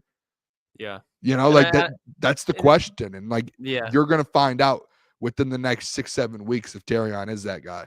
I have faith in him. I think like I'm going to have faith in him, and I'm going to give him like all of my effort, like energy. Forget about the past, because now and that's what AG, this coaching staff, loved about Terrion, because even when he makes those mistakes, they know that he has that CB1 mindset. Like even when Terrion, when he gives up those penalties, he's not out there, fuck. Like the body language is like, he's like, all right, next play. And that's where I don't stress about that part with Terrion. It's just, can he do it? We have yet to see him do it. But back against the wall, Bama boy, you got Brian Branch, you got Kirby Joseph. He knows he's talented enough. This coaching staff knows he's talented enough, but it has to click, because if you even like right now, like if Amik Robertson and Terrion Arnold, even if Vildor and Terrion Arnold are out there, you better believe there's a quarterback, strictly because he's a rookie, that are going to take shots his way. He's going to get a shit ton of targets his way. Got to make a play eventually. There's stories that come out, and AG has told them, like, where like guys like Carlton or like vets mess up, and he comes up like, hey, next play, don't forget about it. And he's like, and like, that's like, hey, dude, he is a dude. Like, that's why you drafted him. What was it, 23rd overall? You traded for him, like, you traded up to get him. I think defensively, I think it's going to be like, you're going to learn a lot over the next 2 or 3 weeks. Let's do this, Klotz. So we have a couple more. Hey, I'm pumped up for these next couple segments. So we're going to go through first one we're going to do here, Klotz, and I want the people to put in the chat too, where they think. We're just going to go, and the question is for this 9 o'clock segment, just where do we think the Lions are going to be, and then in the power rankings. Then we're going to hop in the next 3 games. We're going to break down the next 3 games and see what we think the record's going to end up being. Can the Lions go 3-0? Break that down. Lions expectations for the rest of the season, and then we're going to do I don't even think I said it yet. We're going to do our power rankings of teams that are concerned, like that would concern us if the Lions played them in the playoffs. So our top 5 teams where we're like in the playoffs, we do not want to see them. We're like going to do an anxiety list or something like that. I don't know what the title would be for, but just top 5 toughest teams. Want to see. Yeah, toughest teams. So that's kind of the layout for the rest of the show. Let's do this though. Power rankings, and you, Klotz, you don't have to give us your 5 right away. I mean, I really just wrote 4 down here, but I'm just interested, and I would like the people in the chat to put in there. Everyone start dropping in there. Like, obviously, the Lions were the number 1 team in everyone's power rankings last year, and I'll pull up an article when we get done here. The doc, actually on Detroit Lions on SI, he posts an article every Monday or Tuesday that shows where the Lions rank in every power rankings around the national media. So in the chat, drop where do you have the Detroit Lions going from 1 to where? Like, do you have them at 6 now, 5th, 3rd? Where do you guys have them ranked currently in the NFL class? I'm interested to see where you like. Where do you have them at? Where do you have the Lions at now? So I'll go in order. So from top to bottom, I'm gonna go 1 through 5. I'll start at number 1. Number 1, and I think we got a good glimpse at it last weekend, I should say, in the Buffalo Bills. I understand there's 2 straight weeks of 40 points given up, but when you look at the teams they've built or the teams they've beat, the Rams, who are top 10 team in my eyes, the way that they're playing right now, and the Detroit Lions, who were the number 1 team. Injuries are there, but the Buffalo Bills, I think the most like mind-blowing part of Sunday was not the plays that Josh Allen was making, was not the Ty Johnson out of the backfield, but it was how Buffalo's defensive line was able to dominate Detroit's offensive line. And when you look at the injuries they had in the secondary, Rasul Douglas, Taylor Rapp, those guys will come back, and those are going to be difference makers. But just the way that their defense played, extremely physical, I think that's how their defense need to play for them to win a Super Bowl with Josh Allen. And right now, I really don't care what Philly's doing. If you have Josh Allen and Jalen Hurts, and you have Doug McDermott and Nick Sirianni, I'm taking Sean McDermott and Josh Allen every time because both have a good supporting cast. But number 2, no, I just kind of barked on them, but the Philadelphia Eagles beat the Pittsburgh Steelers without George Pickens, but they still handled the Pittsburgh Steelers. Jalen Hurts was very efficient through the air, got A.J. Brown going. Saquon got a little banged up, but even defensively, like they're starting to click. That was the huge question mark early on is what are they doing defensively? They can't figure it out. They can't stop a soul in the run game, and they got Jalen Carter and all those boys. But Vic Fangio, one of the best defensive coordinators in football, finally got them going. So Philadelphia right now is number 2. And the one that hurts me to say, but again, we're talking about, are you on the slappy side or are you on the realistic side? And something we have to be realistic about right now, and thank God we already play them. Number 3 is the Green Bay Packers. The Green Bay Packers are playing very good football right now. The injuries that the Detroit Lions took, I'm sorry if the Packers would have played the Detroit Lions, even in Ford Field. I think the Packers, this would be the better hand. This is where we got to take the injuries into consideration for me. I think when you look at the Packers, the Lions snuck out of there. Like the Lions and Packers was a very good game, 3-point game. If the Packers are that close to the Detroit Lions and the Lions just took an injury, I have to put them over there because I think they always play tight games. With the way that the Lions are banged up right now, specifically right now, this isn't towards the end of the season. I'm saying right now, I think the Packers would handle the Lions. I think it'd be close, but if they're to match up this Sunday, I'm giving the advantage to the Packers. But number 4 is the Detroit Lions. I have the Packers right above them. The Lions are number 4 to me right now. Injuries are a huge, huge part of it. You know how I am with injuries. I'm going to have that affected in my power rankings. That's why the Chiefs aren't even in my top 5. I don't think the Chiefs are a top 5 football team right now. But the Detroit Lions, with this offense that they still have, you can't take them out of that top 4 because my number 5 team is like Packers? the Steelers. I think you got to put the Packers right there in that top 3 with the Detroit Lions dropping out of it. But the Steelers are my number 5 team, and I still think there's a gap between the Detroit Lions with all these injuries and the Steelers. But again, the Green Bay Packers and Detroit Lions solely based on injuries. I understand that the Lions have handled them 7 out of the last 8 matchups, but if they were to play this Sunday, I do think the Packers would win. The 10-4 Packers. Wow. They're playing good football. A 10-4 team at the 3rd best in the NFL. I think so. They are playing like the 3rd best team in the NFL right now. I do strongly believe that. I don't like to say it, but that's shocking. I don't even have them in my top 5, to be honest. Really? Quite frank, yeah. I mean, I think they're a good football team. I think they're good. Are they a top 5 team? Like I guess you can make the argument. I don't know if you could say they're like top 3. But they're a good team. Like again, every time they've played a team that's top in their conference, they've lost. Like they lost to the Eagles, and then played Colts, Titans, and then they lost to the Vikings. You know, another team in the top of the conference. Yeah, and then they went on a winning streak versus some just the Rams is a good Ram. They're playing their best football right now. Every time again, like you could play your best football all you want. Like again, like every time they've matched up against a legit contending team, they've lost. They have not. And only contending team they've beat is the Rams. And that's it. Like every other team they've lost to, like the Lions twice, the Eagles, the Vikings, like that's where it's for me. It's like when you rank them, like, and it's like they lost to the Lions 2 weeks ago, and like you could say the Lions are bad now, but they still lost to a good team. So I still like I don't know. I take that into consideration. When you look at the Packers right now, I think they are. Week 1 against the Eagles, they weren't playing this way. And then when they lost to the Vikings, that's when Jordan Love was coming off that injury. And they were up in that for most of that game. That's why, and I think when I get what you're saying. Vikings match up next week, it's going to be a different story. It'll be a good game. The Detroit Lions. I'll say this. So my top 5, I'm just going to go 4, to be honest. I'm not even going to do 5. I'm just going to do 4 because obviously I have the Bills at number 1. The Bills are the best team in football after beating the Lions. That was a dominating performance. 2, I have the Eagles, and I respect it. I know yesterday I was saying I think the Lions are still the best team in the NFC. Like breaking it down, looking at it with the injuries, getting realistic a little bit over the last 24 hours. I'll go Eagles number 2. And this is where things for me kind of start to look a little bit, because I start looking at who can beat who, how do teams beat teams. There's a team where they keep sneaking out wins, Klotz, and I know you hate them.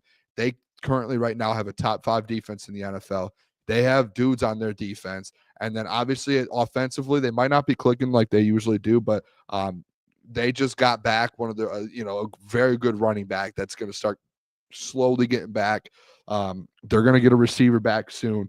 One thing to me that kills the Detroit Lions, and the reasons I don't have the Detroit Lions at 3, and I'm very consistent with this, extremely consistent with this, and I think you have to take these into consideration when you rank teams and you're like, hey, who can beat who's better than who.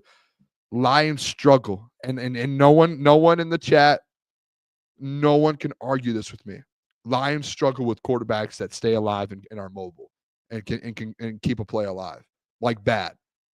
They do bad. And they did versus Josh Allen. And at number 3, I have the Kansas City Chiefs strictly because, one, they have a top 5 defense. They have an elite defense. And Spagnuolo, he always puts a product on the field that it's like good luck. But 2, with Patrick Mahomes, and what I saw what happened with Josh Allen, now that you have those injuries, if you have to go up against Josh or Patrick Mahomes, like, he's going to be running extended plays, and he's going to be getting that ball out. Mahomes might not even play this week, though. Like, he was a full practice. My point is Klotz, he played on a full. He played on the same injury last year and won a Super Bowl. So I don't take that into account. Okay. He played on the exact same injury he had last year, and he went and won a Super Bowl. And defense are both worse, though. They're top 5. They're top 5. And if you watch them, the defense. Look at the defense gets stops. Like they make plays. I don't want to argue. I don't want to argue. We'll keep moving. We'll keep moving. Kansas City Chiefs. I just think the Lions are at 4. Like, I get what you're saying. Like, the Chiefs have lost one game all year. Like, their defense. You can't. Klotz, I'm with you on that, but you just have to put some respect at some point. And I think, like, to me, they're going to be in the AFC Championship game. They potentially are going to be in the Super Bowl. They're a team you don't want to see in the AFC. Like, that's just a fact. And like, they're just, again, and I know I called Caleb the cockroach last week because every time in the pick 'em, you try and kill him and you try and get him down, he comes back. That's what the Chiefs are. Like, they're the cockroach of the NFL. It's like anytime you think they're dead, they come back. And you're like, I thought I killed you. So I have them at 3, and I have the Lions at 4. And I think that's fair. Like, I think it's totally fair to have, like, Klotz, you had the Lions at 4, I had the Lions at 4. I don't think it's, like, unrealistic. I don't think it is at all, to be honest. And I can pull up here real quick because I know we're running out of time. It's flavor, but I just think the Chiefs come playoff time could definitely be returning to that Kansas City Chief form. But right now, like, they're not a top 5 team in the NFL. If they were to match up against the line, like, I'm giving the Lions a nod over the Chiefs. I have them there because I think the Lions would still put up 28-30 on the Chiefs. I truly believe the Chiefs would not be able to score 30 on the Lions. Like, offensively, they're out of sync. And with the defense not being able to lock people down as consistently, they're still a good defense, no doubt. Steve Spagnuolo, he's going to be cooking. But on the outside, they're not the same without L'Jarius Sneed. Trent McDuffie, very good. But even in the back, and they're struggling a little bit, missing Nick Bolton. Or Willie Gay, I should say. They're missing some pieces that they had there last year, and I think that they're just got to put some respect at them at some point. You'll learn, Klotzy. It's all right. We'll teach you that. All right, let's just move on. I don't want to get into this Chiefs-Packers argument. I'm kind of tired of talking about those two teams. Being quite frank, over the last 3 weeks, it's unbelievable. And who's the other team? The Minnesota Vikings. Done with them too, and we have to talk about them next second. Yeah. All right, let's just do this, Klotz. Last 3 games of the season. I'll let you go first. Like, what? Can you hear me? I was adjusting the light. No, I was adjusting the light. Are you good over there? Sometimes, yeah, we'll be good. All right. Good. So last 3 games of the season, and I went and I would love people in the chat if you guys have seen anything. One thing I'm interested in is, like, when the Lions, if they win out or if they win the next 2, because I went and looked at some of the tiebreakers and stuff for the division. To me, I think I could be wrong. I think if the Detroit Lions win their next 2 games, they clinch the division. I went through top. Yeah, even if they lost to the Vikings, if you win, because wait, no, I'm wrong. Don't listen to me. You have the same. How many losses do the Vikings have? They have 2. I'm wrong. You're both 12-2. All right, dead wrong. Don't listen to me. I just went and looked at and kind of see. I think what I was looking at earlier is if the Vikings lose and then you lose to them and you both have 3 losses, essentially Let me look at the Vikings. they have one more. Oh, you know what it was? They have one more conference loss than you, or division. And then it ends up being a tie for the first couple tiebreakers, because it goes from head to head. All right, tie if you lose, right? And this is if they lose another game to like the Packers. Say they lose to the Packers or the Seahawks this weekend. Yeah. You lose that tiebreaker. Then the tiebreaker goes to division. All right, it'll be tied there. And then it goes to conference. And this is if you win the next 2 and they, if you win the next 2 and then lose to them and they lose a game in between. And then it goes to conference. Essentially, when I broke it down, it would end up being tied. Then it goes to record versus common opponent. Detroit Lions would end up winning that. So you would, so if the Vikings lose in one of the next 2 weeks versus the Packers or versus the Seahawks, and the Lions beat the Bears and 49ers, you essentially win the division. No matter what. So that's kind of what's at stake here. I don't know the 1 seed thing. I think you just at this point you have to win out and hope the Eagles win out lose. And you got it. If you drop one more, Philly gets it. Yeah, unless Philly loses, but they have kind of an easy go after the Commanders game. So let's just do this, Klotzy. I'm interested. Bears, 49ers, Vikings. What are you giving? And everyone in the chat, drop. What's the final the record through the final 3 games here that you have? Your prediction. So I'll start it off with the Bears. I already said it earlier on in the show, but the Lions are about to go out there and smack the Chicago Bears. The Bears do not stand a chance. I know it's in Chicago. Whether it's raining, it's snowing, it's pouring, I do not care. The Lions are going to go out there and make a statement. And I think how to do it, you just run the ball, run the ball, run the ball. Get your swagger back. This offensive line been playing down for the last couple of weeks. Frank Ragnow specifically. I think once he just picks it back up in the form and returns to being Frank Ragnow, which after what happened this weekend, I can guarantee you is going to happen. He's going to take a deep look in the mirror. Yeah, he's hurting, but this is one of his last runs that he's going to have. So Frank Ragnow, I expect on Sunday to give it everything that he has. Same thing with Taylor Decker and Graham Glasgow, who haven't been looking that good either. But I think they go in there, they smack Chicago. They make a statement, they rebound. Everybody back in Detroit, they're not saying they're back right direct to the Super Bowl, but they can take a deep breath knowing, hey, we didn't lose Chicago Bears. We made a statement game. We're still a very good team. Then they're going to San Francisco, who is an absolute dumpster fire right now internally. They got a lot of talented players. But again, this team's going to be pissed off. They're going to be coming off a huge win against the Chicago Bears. The 49ers right now are coming off a divisional loss. The Los Angeles Rams, their season is over. Yeah, you can use the argument that they have nothing to lose. They're going to go out there and give everything that they have. But I think the 49ers being the team that they are, at the place that they are, I think it's very demoralizing. And that's why players like Devondre Campbell are walking off in the middle of the game. So I think the 49ers, I think that game's going to be closer than people give it to. And I think this is going to be a game where situationally, it looks like the 37 ranked defense, but at the end of the day, there's no Christian McCaffrey, there's no Jordan Mason, there's no Brandon Ayuk. I think the defense will bend, but at the end of the day, this offense will outscore the San Francisco 49ers. And then are we given how we're going to beat these teams yet, Boone, for this one with the Minnesota Vikings here? I mean, you could a little bit. Don't want to give up too much of your sauce. Okay, well, I'll say this. I do think the Detroit Lions will be able to beat the Minnesota Vikings, and I think it's, again going to rely solely on the offense, but I think that this Detroit Lions team does finish 3-0. I think that they need to do it to get that number 1 seed, because like you said, Boone, they could still win the NFC North, but that doesn't directly mean they're going to get the number 1 seed if Philly wins out and you drop a game to the Vikings.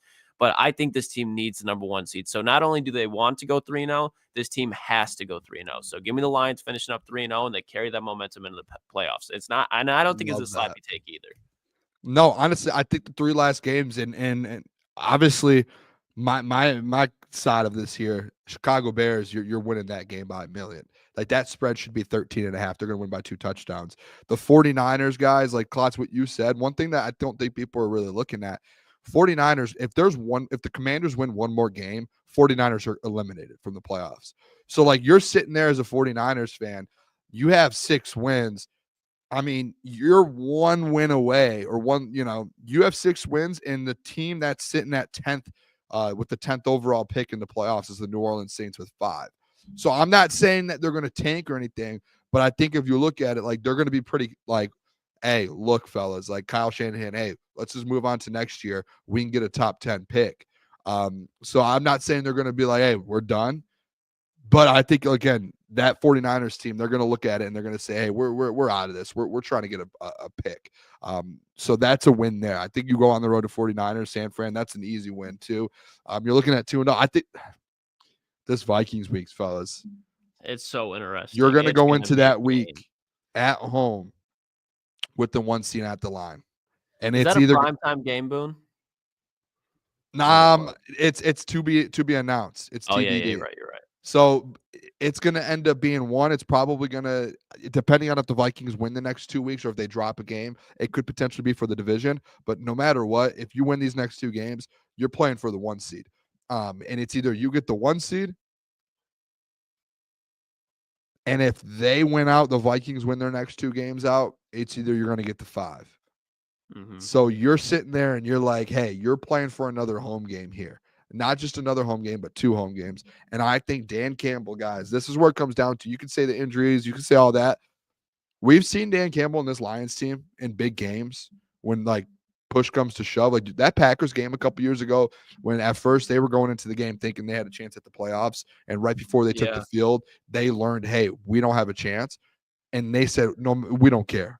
And they went into Green Bay. Aaron Rodgers has ended his career as a Packer. Like, that's that type of game. Week 18, leave everything on the field, and then we'll see you guys in 2 weeks in Ford Field playing with the 1 seed.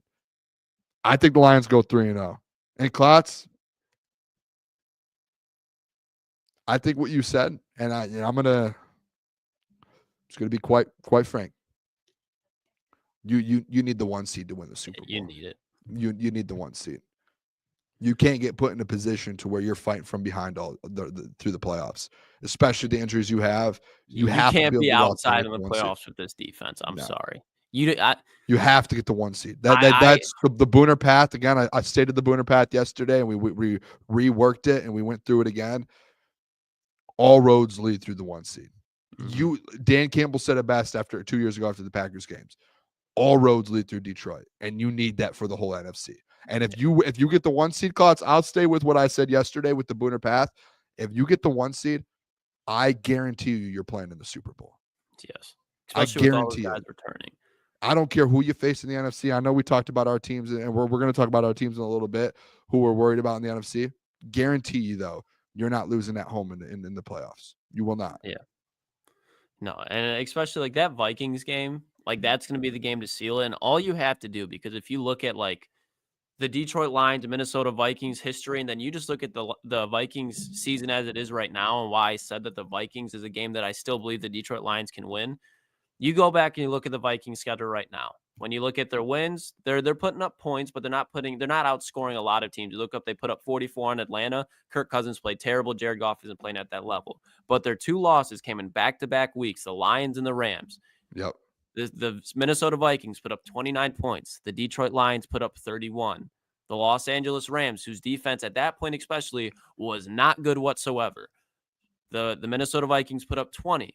The LA Rams put up 30. You go back and you look at last year, every time the Detroit Lions have beaten the Minnesota Vikings, they put up 30 points. Even last year with that defense, obviously Nick Mullins is not the quarterback that Sam Darnold is, but Nick Mullins threw for 500 yards. If you're Aaron Glenn, what you have to say is stop Aaron Jones. They had Jordan Addison last year. They had Justin Jefferson last year. They had TJ Hutchinson.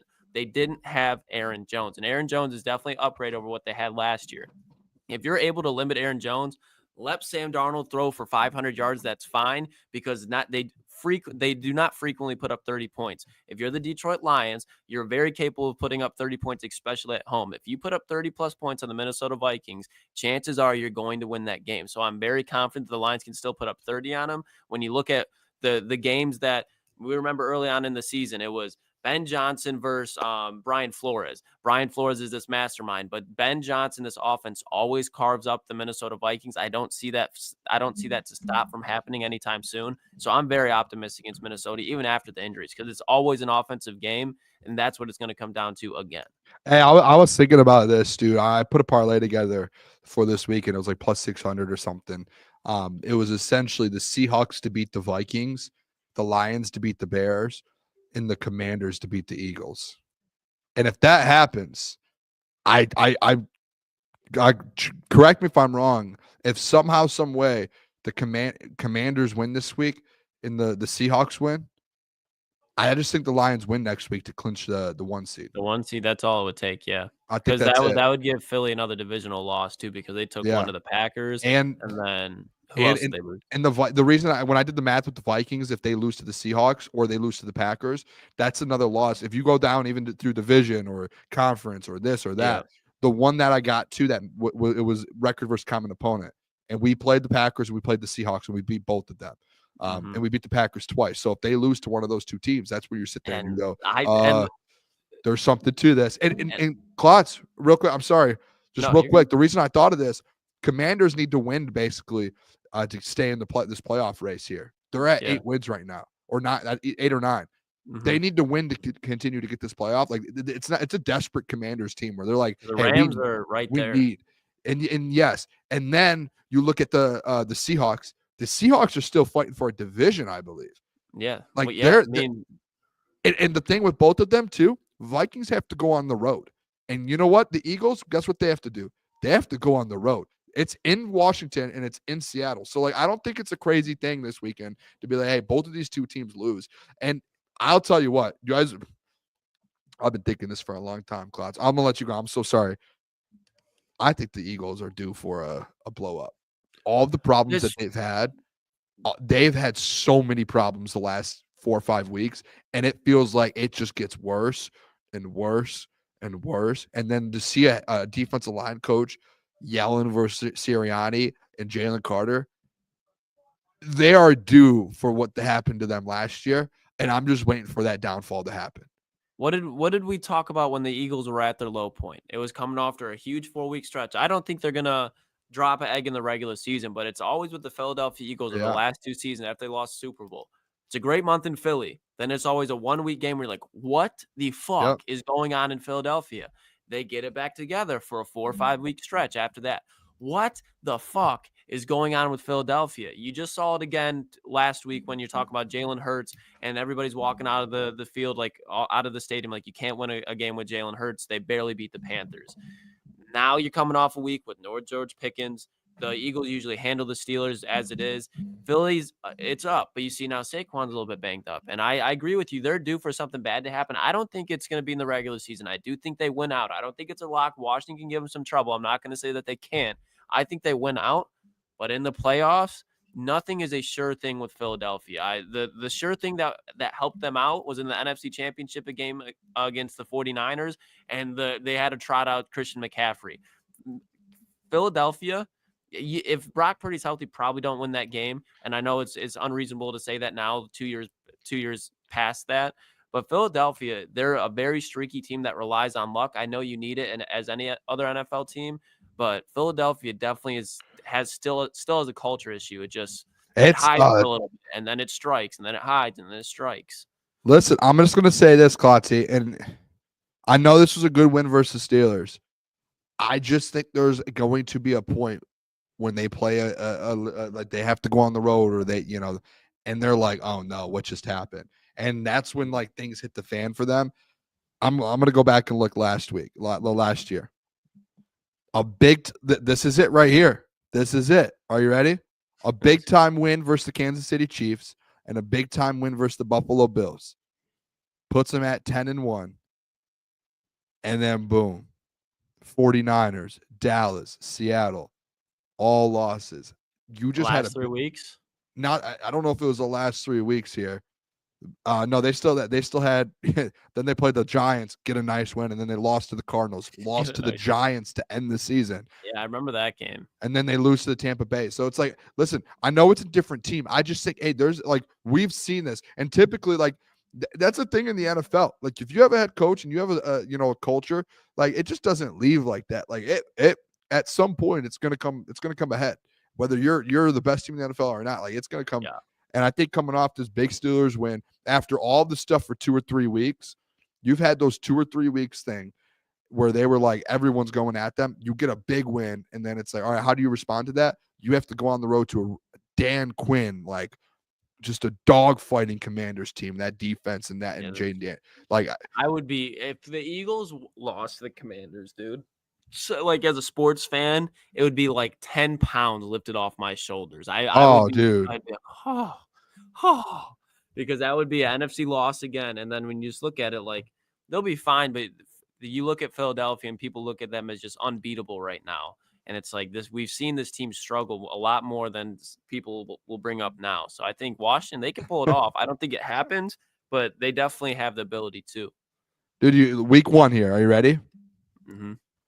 Or not week 1. Sorry. First time they played. Halftime. This is in Philly. Commanders were up. Commanders up 7-3 at half. 2 field goals in the third quarter. Commanders up 10-6 going into the fourth quarter. Jalen Hurts 1-yard touchdown. And then I don't know if you guys remember this. They were up 10-6 going into the fourth. Saquon Barkley just had those 2 or 3 touchdown runs that were just unbelievable. So if they find a way to take Saquon out, which is hard to do right now, but maybe you let Saquon do it, but you take away the Jalen Hurts or you take away AJ Brown. Like I think Dan Quinn's a guy who can do it. Like he held them. Like dude, it was 10-6 in the fourth quarter. Think about that. Mm-hmm. Like Dan Quinn had a plan for him, and Dan Quinn was in Dallas. It's not like he doesn't have. Yeah. He's familiar with this Eagles offense. He was in Dallas before that, so like he played them twice last year. Hey, Matt. Hey, I'm convinced. And think about this too: Seattle, Vikings in Seattle. What have the Seattle Seahawks been doing? They've been losing. They lost to the Packers. This is a bounce back week. They lost 30-13 at home. But it might be a Sam Howell show. That's the one thing. Oh yeah. Hey, I don't care. Hey, but really the next week is what I think where the line game. as a sports fan will just be nice to watch. I should say as a Detroit fan, like watching the Packers and Vikings, like it's gonna hurt one of them, and I think the Packers will come out on top, and then that will help even more. Love that actually. All right, we're Commanders and Packers supporters, so we're not Packers supporters this week, but next week we definitely are. Commanders this week for sure. Let's do this. No, actually, let's just say what we were going to do here. I've got a question for you, Klotz, and I think you probably looked at it in the prep. One thing with this Lions team, and I would like the people in the chat to answer this as well, and I'll put a poll up, actually. I've noticed this the last, since Sunday. What was one thing before the season that we all talked about? Lions expectations. And I think everyone in the fan base was like, hey, this year's Super Bowl or bust. I don't think anyone, when they were talking about that and we were having those conversations, realized there was going to be 20 guys on the IR. My question to the people, is it still Super Bowl or bust? And if you don't win the Super Bowl, is it like, remember like in the offseason how everyone was like, they're going to go crazy. If you don't win the Super Bowl, like you messed everything up. We're coming for heads. Is it now, has like the narrative and everything changed and the vibes of that changed to where if you don't win it, like who's really to blame? The football gods. We just had that conversation. So is it still like, what are the is it still Super Bowl or bust, Klotzy? I'm interested. Yes. I'm genuinely I think yes, because like you said, no one saw all the IR injuries, just the injuries in general. No one saw that happening. But after last week, the Lions were on that elite status that nobody could touch outside of the Buffalo Bills. And what did we say yesterday, Boone? After this loss to the Buffalo Bills, they're now going to drop down to the level of the Green Bay Packers, the Kansas City Chiefs, the Baltimore Ravens. For all those teams, the Green Bay Packers, for the Baltimore Ravens, for the Tampa Bay Buccaneers, every team in the playoff, it's Super Bowl or bust pretty much. I know that's like, oh, well, by default, yes. But this Detroit Lions, even with the offense that they have, Jared Goff, they have Hall of Famers on this team that will go into Canton. If you have that, you have the ability to win a Super Bowl. And I still think that this team, especially with the offensive line with Frank Ragnow and Taylor Decker, only have so much longer together. They're going to be able to stay competitive and stay a Super Bowl contender. But you already know that the NFC North is something that you should just by default win. You control your own destiny. With you controlling your own destiny, you should win the NFC North. That's check one. But check two, and I don't think there's any excuse outside of Jared Goff going down. We said even if Aiden Hutchinson goes down, you can still win a Super Bowl. Jared Goff is a one piece where I'd be like, yeah, you can't go win one. But if you're saying you can win a Super Bowl as a Detroit Lions, it is Super Bowl or bust. So I still think it's Super Bowl bust. Yes, it's in different contexts than some people thought, but I definitely think it's a disappointing season for the Detroit Lions if you do not win a Super Bowl this year, without a doubt. Wow. Dang, Klotz. You upset with that, Boone? No, I mean, I see a lot of people saying no. I guess some people are like, yeah, I guess it is Super Bowl or bust because you're still like that's the expectation of the season as a whole. I guess what changes is like who do you blame? Like typically, like you say, like there were no injuries and you don't win the Super Bowl, you could point your finger at like a specific player, a play, a coach, whatever it is. Like you could, you know what I mean? Like you're able to like, hey, this was the problem. You can't really do that this year besides the injuries. Like my thought process is like it rolls into next year. Like that's the first thing that thinks to me, like that goes into my head. Because like you think you get everyone back next year. Like who doesn't come back? Hopefully. There'll Yeah, be guys that don't return, but we'll see. Like the majority of like your but even guys Zeitler, like Zeitler, yeah, but like you then can you get look Zeitler at back another year. Like majority of these guys, like these key pieces, like Hutch is back from injury. Aleem will be back. Ansel's going to be back. Carlton, you know, you could obviously he's on the 1 year deal, but like you can re-sign Carlton. Like everything changes to where it's like, hey, next year you're really all in. And like, knock on wood, like, can you go back-to-back years with 20 guys on the IR again? you hope not, but what if You it's know? just 5, but one of them's Jared Goff, one of them's Penei Sewell? Like guess, that's yeah. where it's just like you don't know. If you have the opportunity to go win a Super Bowl, which me and you both agree the Detroit Lions do, like the Lions, I know it's different because it's Matthew Stafford, but the Rams are Super Bowl bust. They've already won a Super Bowl. Like this is a team that they're going to win their division. You have a chance to go win a Super Bowl. Injuries suck, but this is a team that's still a Super Bowl contender. It's Super Bowl bust. You're not just going to be happy with winning the NFC North this year in a playoff game. Like that's yeah, you know what? I'm with you on that, Klotz. Actually, when you say it like that, I'm with you. It's Super Bowl or bust. You have to go get one. You have to. Weezy said the Booner path rolls over. It's next year is wild. Like I was thinking about. I think It'll be there. Klotz, I think I might have texted you. Oh no, I put a tweet out about it. I was just like, if this Lions team was half healthy, they're one of the best teams in NFL history. You're literally next year. I was thinking about this the other night. You're gonna get guys healthy back next year. Like Demont's gonna be fully healthy again. Like the guy, and like hopefully you resigns. You are gonna have the best team in football next year. It is going to be a whole nother offseason of Detroit Lions hype, of people picking the Lions to win the Super Bowl, especially more than ever. Like as soon as the Super Bowl ends in February, guess who's gonna be the favorite to win the Super Bowl next year? The Lions. The Detroit Lions. Or the Bills. It's going to be the Lions because Aiden Hutchinson's going to be back. You're going to have Zadarius Smith on the other side of him. DJ Reader, Aleem McNeil, Anzo, Jack Campbell's about another year. Germ's going to be back. Derek Barnes is going to be back. Rodrigo's going to be back. Carlton, hopefully you re-sign. Terrion Arnold's not a rookie anymore. Like Kirby, you know, like you just have so many dudes where in like offensively, everyone's back besides maybe Zeitler. Like they're going to be big Super Bowl favorites heading into next year. And it's like they could potentially, like a year from now, we're going to be sitting here with one of the best teams in NFL history. Mm-hmm. And I mean, it's true. If Aiden Hutchinson just stayed healthy, it would be. It would be. That's what, if half of these guys on IR, like going into Sunday's game versus the Bills, we literally, Klotz, I think it was you that brought it up on one of the shows of I think it was you that brought up, like, this is a top 5 team in NFL history. Like, this is what it feels like what they're doing. And you sit back and you're like, okay, think about when all the 20 guys on IR are off IR because you had a full offseason to get recovered. That's scary, dude. They're going to get better too. And they're going to add draft picks. They're going to add free agents. Like, they're going to re-sign guys. I just don't think like it can only go uphill from here. That's why it's all right. Let's move on from that. I'm sorry. That I want to look at the poll actually. 25 votes, 56% of people said yes, still Super Bowl or bust. So there you have it with that. Steve-O Baby said, Booner, how long do you think it will take to win the Super Bowl as far as the Lions? Listen, I think they can win it this year still. I think next year is like a guarantee. I think it's like the biggest lock of all time. You're going to have one of the best teams of all time next year. 2-season limit. I'd say that. Yep. Within the next 2 years, I think it's a lock to win it. The Lions have a Super Bowl. All right, Klotz, let's do this then. I had posted a question to you. The top 5 teams that pose the biggest threat to the Detroit Lions in the playoffs. We did our rankings, our top 5 rankings. I saw both of them. I think both of them are good, and I think they're different. And I think it's like, hey, the good thing about it is like they're both 2 different reasonings. So depending on how you look at it, Klotz, I'll pull yours up here first, and I'll let you just cook here. Good luck, brother. All right, so we did this not just with the NFC, but the AFC as well. So this is just Super Bowl. possible playoff matchups as well, NFC and AFC. The number one for me, I'll go 1 through 5, is the Los Angeles Rams. Now, Los Angeles Rams are not the best team on paper in this list. Hey, Boone. I don't know how to do this. Oh, I don't know how to get. I don't know how to get myself out of there. it. Then you dingus. There we go. I don't know how to. Back up. I don't know how to get myself there. That's not leave me. it like this. It'll be. That fine. was unbelievable. I tried.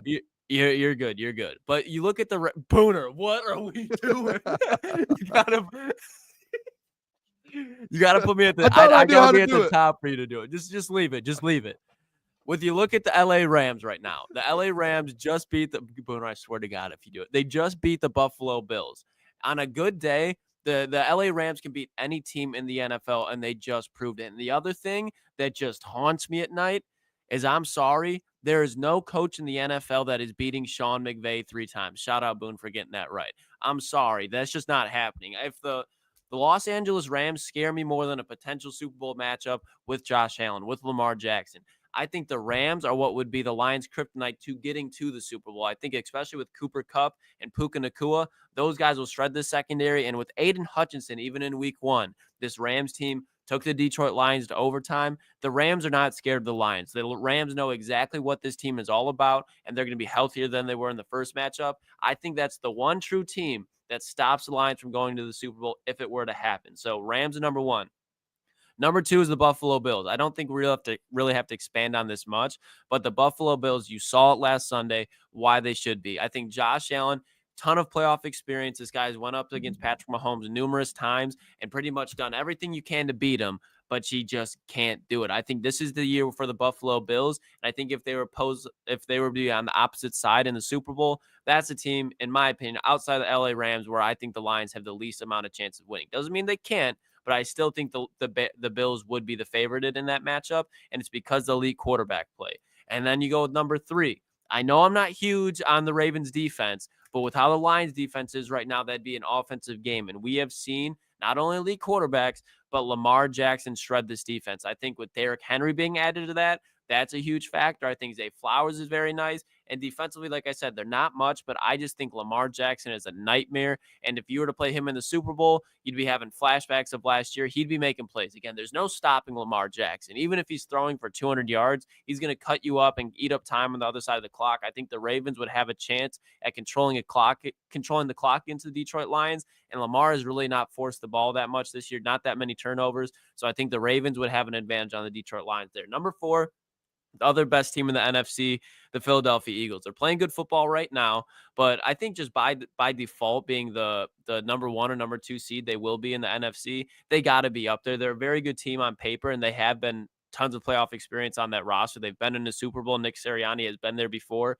Jalen Hurts is a quarterback that's been there before. Saquon Barkley now added to that roster, definitely shakes things up, and they have a lot of help on the outside with Quinyon Mitchell and Cooper DeJean out there playing very well. So Philadelphia is a very good team. They're a very well coached team coordinator-wise with Kellen Moore and Vic Fangio.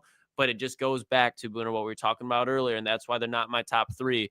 It's just something, there's always just something off with Philly, and it glares its head at the worst moments for them. So Philadelphia, number 4. And then I think besides Matthew Stafford, besides Jalen Hurts and obviously Jared Goff, the next best quarterback and next best coaching duo is in Green Bay with Matt LaFleur and Jordan Love. And we've seen that the Packers, just every time, it's a very scrappy matchup with the Detroit Lions. And right now, I think the Green Bay Packers, as of this moment, as of this week, are better than the Detroit Lions. I don't think that'll necessarily be true in the playoffs, but Jordan Love was able to make some shit shake against the Cowboys last year, a good playoff performance. Made a really ugly throw against the San Francisco 49ers, but I do think he'll learn from that. And like I said, they're playing their best football right now. They got Josh Jacobs this year. Their defense with Jeff Iafrate has looked a lot better. So I think the Packers are number 5. But like I said, the Rams are the team outside of any other team in the AFC that I am the most scared of, the most threatened by, because of Sean McVay. You're not beating that man 3 times. I'm sorry.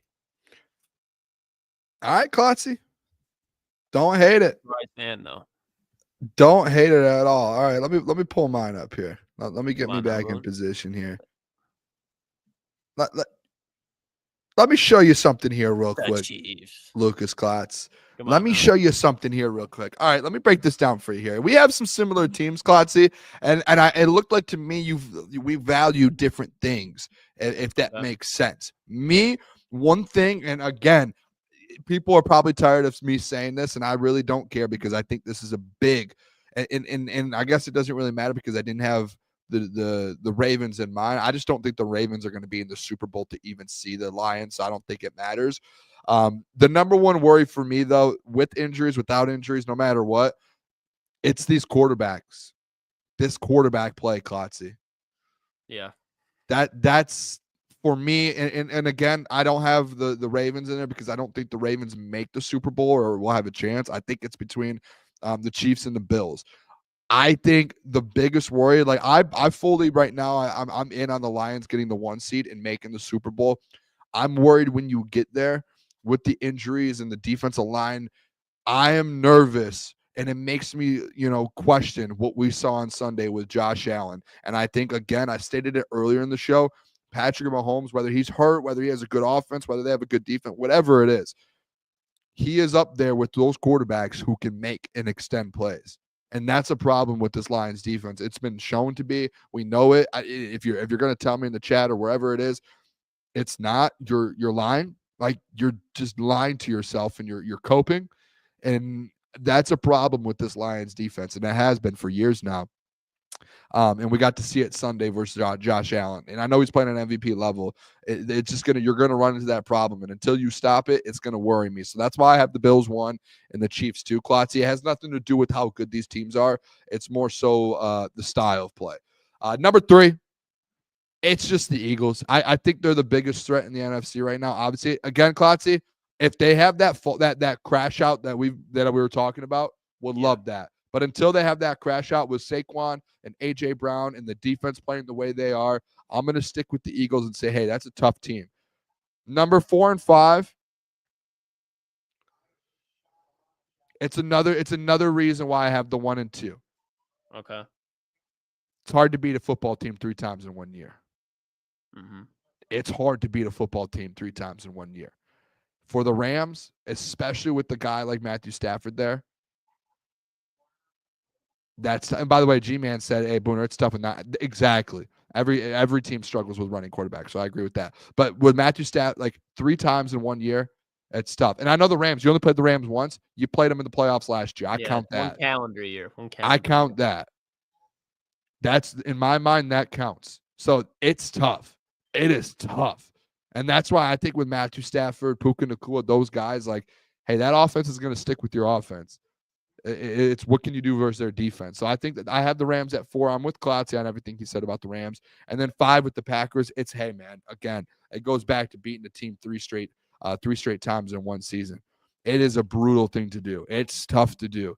And if the Lions can do it, like, if any team can do it, the Lions can. But if I had to break down teams where it's like, and Klotz, I said, hey, Packers aren't a top 5 team right now to me, but playing them in the playoffs with Jordan Love and that team, that roster, and that defense that they have with Matt LaFleur for a 3rd time in 1 year, hey, buddy, that's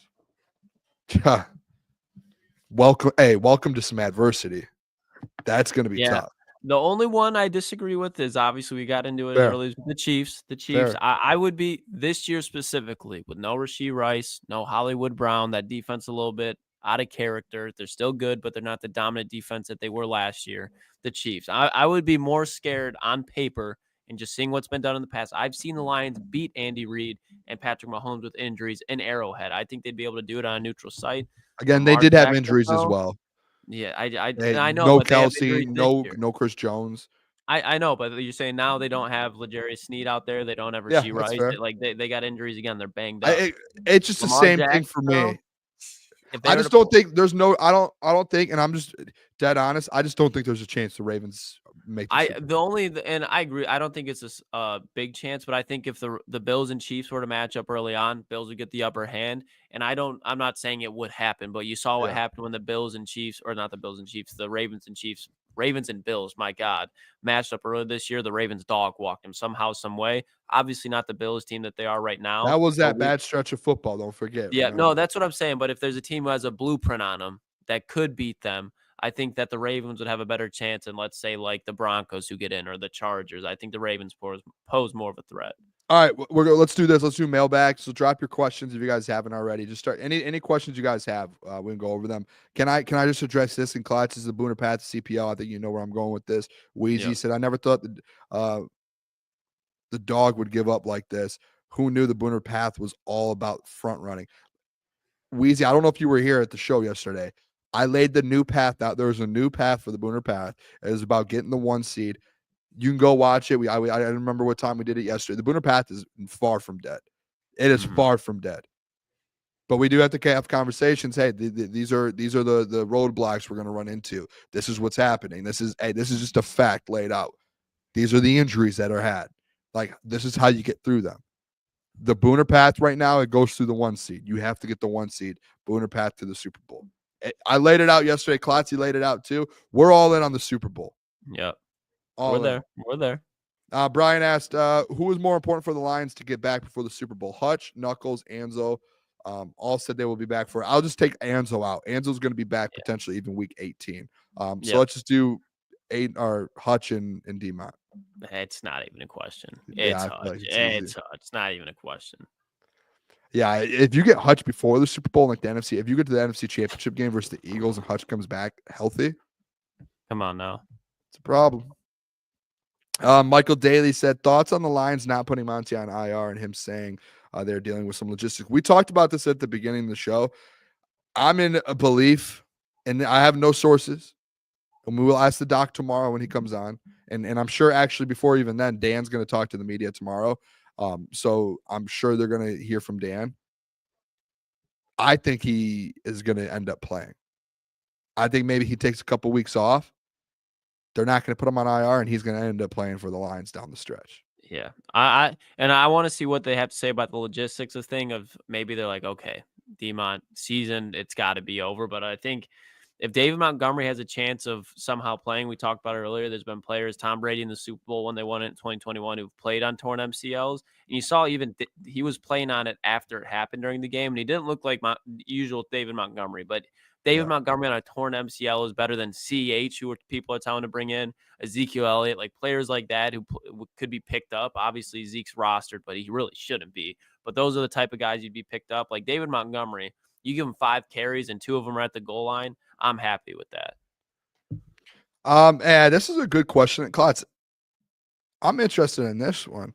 Which upcoming Malik Bay Blue, I think. Which upcoming free agent or agents in 2025 would you like to bring on the team? I'd have to look. Give me 2 seconds. One to me that glares. I don't even think it's a player. Can I just ask you position group? Yeah. I mean, offensive line? Yeah, I was literally going to say offensive line. And then cornerback, I feel like is kind of a given, but you got a lot of guys there that could return. But I think offensive line is defensive line. That one. Defensive line. I'd rather you draft defensive line. Yeah, but like if you can get a guy in just like a cheap deal, like maybe there's, bringing some more guys defensively on that line. Because now I'm interested. I'm about to go look. Yeah, I was just looking at it. Like there's a lot of different. Matthew Judon's a free agent after this season. I would love to bring. I mean, if you can bring Zadarius Smith back, though, I feel like that's pretty much the same thing. No. Yeah, that's fair. Actually, no, you're right. Yeah, dead right. I guess you can look at some more depth there. A lot of wide receivers. Ooh, Khalil Mack's out there. DJ Reed, he's gonna want some money, huh? Tre'Davious Ward's leaving San Francisco. That would be a nice one. DeMarcus Lawrence, DJ Reed, like you just said. DJ Reed, the corner from the Jets, is there. Yeah, he's a great corner too, by the way. Yeah, he's good. If I had to pick one though, it would definitely probably be Tre'Davious Ward from San Francisco. Love that, Klotzy. All right, Steve O'Baby said, Booner. We said Bonner. I don't even think that's Bonner. Shout out Steve O'Baby. Who will the Lions play if the regular season were to end today? Bucks or Rams? If the regular season ended today, you have a bye. So you would play the net. You don't even play the winner of a team. You basically essentially just play the lowest seeded team that's remaining. Yeah. So like if there's an upset, you're probably going to play the team that upset a team. So you really. If it were to start right now, it would probably be you'd be playing the winner of like 4-5. Who would that be? Rams or the Bucks? 4 and 5 would be the Rams and Bucks. Yeah, so or you'd be playing them. or And the then Seahawks or if, Bucks, whoever wins. if that out. everyone won the right game, like if the favorites all won, 2 and 3 would play, and then you would play them. Klotz, Steve also asked who wins MVP. I'd go ahead. Josh Allen, Easy. no doubt. Easy enough. Diggity Dog said, what we're gonna do with Judon. Hey, listen, I'm just a Judon fan. That maybe that's a biased opinion. Yeah. Shout out Judon. Shout out Marcus too. I'm friends with his brother. Great dude, man. So I don't know. Obviously, you have Zadarius Smith, so I just see Matthew Judon. I'm like, bring the man home. I mean, still bring him in. I'd be for it. Bring him in, kick Davenport out, have him just as a rotational piece. Oof. That'd be deadly. Hey, before we go, we didn't have time to talk about it. The Kirk Cousins thing. I mean, they paid him $120 million, like guaranteed, I think. And now, like within not even a full season, they said, "Hey, we're moving on." Like that's great. That GM again, the owner and GM. I get it, Klotz. I'll stand on it. Like I get, like maybe now you know why they drafted Penix, but I think it's more the competence of signing that deal and then doing that, because it's like he was coming off an Achilles, so it's like you had no clue what you were doing, and you gave him $120 million guaranteed. Like, dude, that's. Yeah, they're going to be in a tough spot. It's almost like the Russ situation in Denver, obviously a little bit different, but they're going to have to eat that money because Kirk Cousins, a team will want to go, hey, give us Kirk Cousins just for a year so we can get through this season. Like, look at Tennessee, the Saints. If somehow they don't end up with a quarterback in the draft, like you'll take Kirk Cousins. But yeah, it's crazy. And they're in a playoff, like they're in a divisional push, Klotz. Yeah, I mean, but Kirk Cousins, I think he's thrown like 1 touchdown to 8 interceptions over the last month, maybe 2, because he got one to Drake London last night. Did they win last night? They won too, didn't they? They won. They're they won, and now. they still benched his ass. That's crazy. Guaranteed at signing $90 million, total guaranteed $100 million. He's already, I think, made 20 this year. So I think the guarantee. I think I saw on Twitter 120. I don't know what the exact number was. His cap hit this year was 25 mil. So if your total 100, I don't understand how some of this works sometimes. A lot of money, a lot of fucking money. Over 100 million, he's guaranteed. Good for. Hey, honestly, you know, I'll say this too. Kirko. Yeah, and I know a lot of people. I don't know if you like or hate Kirk Cousins. I've enjoyed, and this is just me. I know he was in Minnesota. Before this injury, like he was. Dan Orlovsky said it today on the Pat McAfee show. Like he was thrilling to watch. Like he made plays. Like he could put up, and you're like, how is this guy making plays? And he's making plays. Yeah, that's true. 411 million in his career. God, that's by the end of this. That's probably, I would imagine, the most in the NFL over like the course of his career. Yeah, it's probably up there. That's crazy.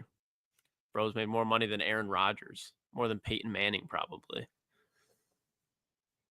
That's crazy. Maybe, yeah, it's gonna be around 400 million. That's good for him, dude. Good for him and his family, dude. And he's a Michigan guy, Michigan State. I think he's from like Holland or something, the west side of the Holland, state. Michigan, yeah. Just a great dude, man. Shout out Kirk Cousins, just bag chaser, dude. That's unbelievable. Oh man! All right, fellas, or not fellas. Yeah, it's crazy, dude. Holland Christian, Brian Westcott said, yeah, good for him, dude. All right, that'll be it for the show today, fellas. Appreciate everyone tuning in. Jeff should be back tomorrow. We'll have the doc tomorrow. Yeah. Jeff was just, obviously, he was out sick today. The doc will be back. We'll have big show tomorrow with the doc. After everything, the doc, me and him were texting back and forth a little bit. Yeah, this will be a huge week for Doc. This is like the most anticipated I've been for him to come on the show, because information-wise, we could use a ton of it. I don't think he's going to have like a beer or anything. I think he's going to have a glass, some type of liquor, or so, like it'll tequila. Be liquor for sure. That he's probably been having to write so many fucking articles. It's insane. Yeah.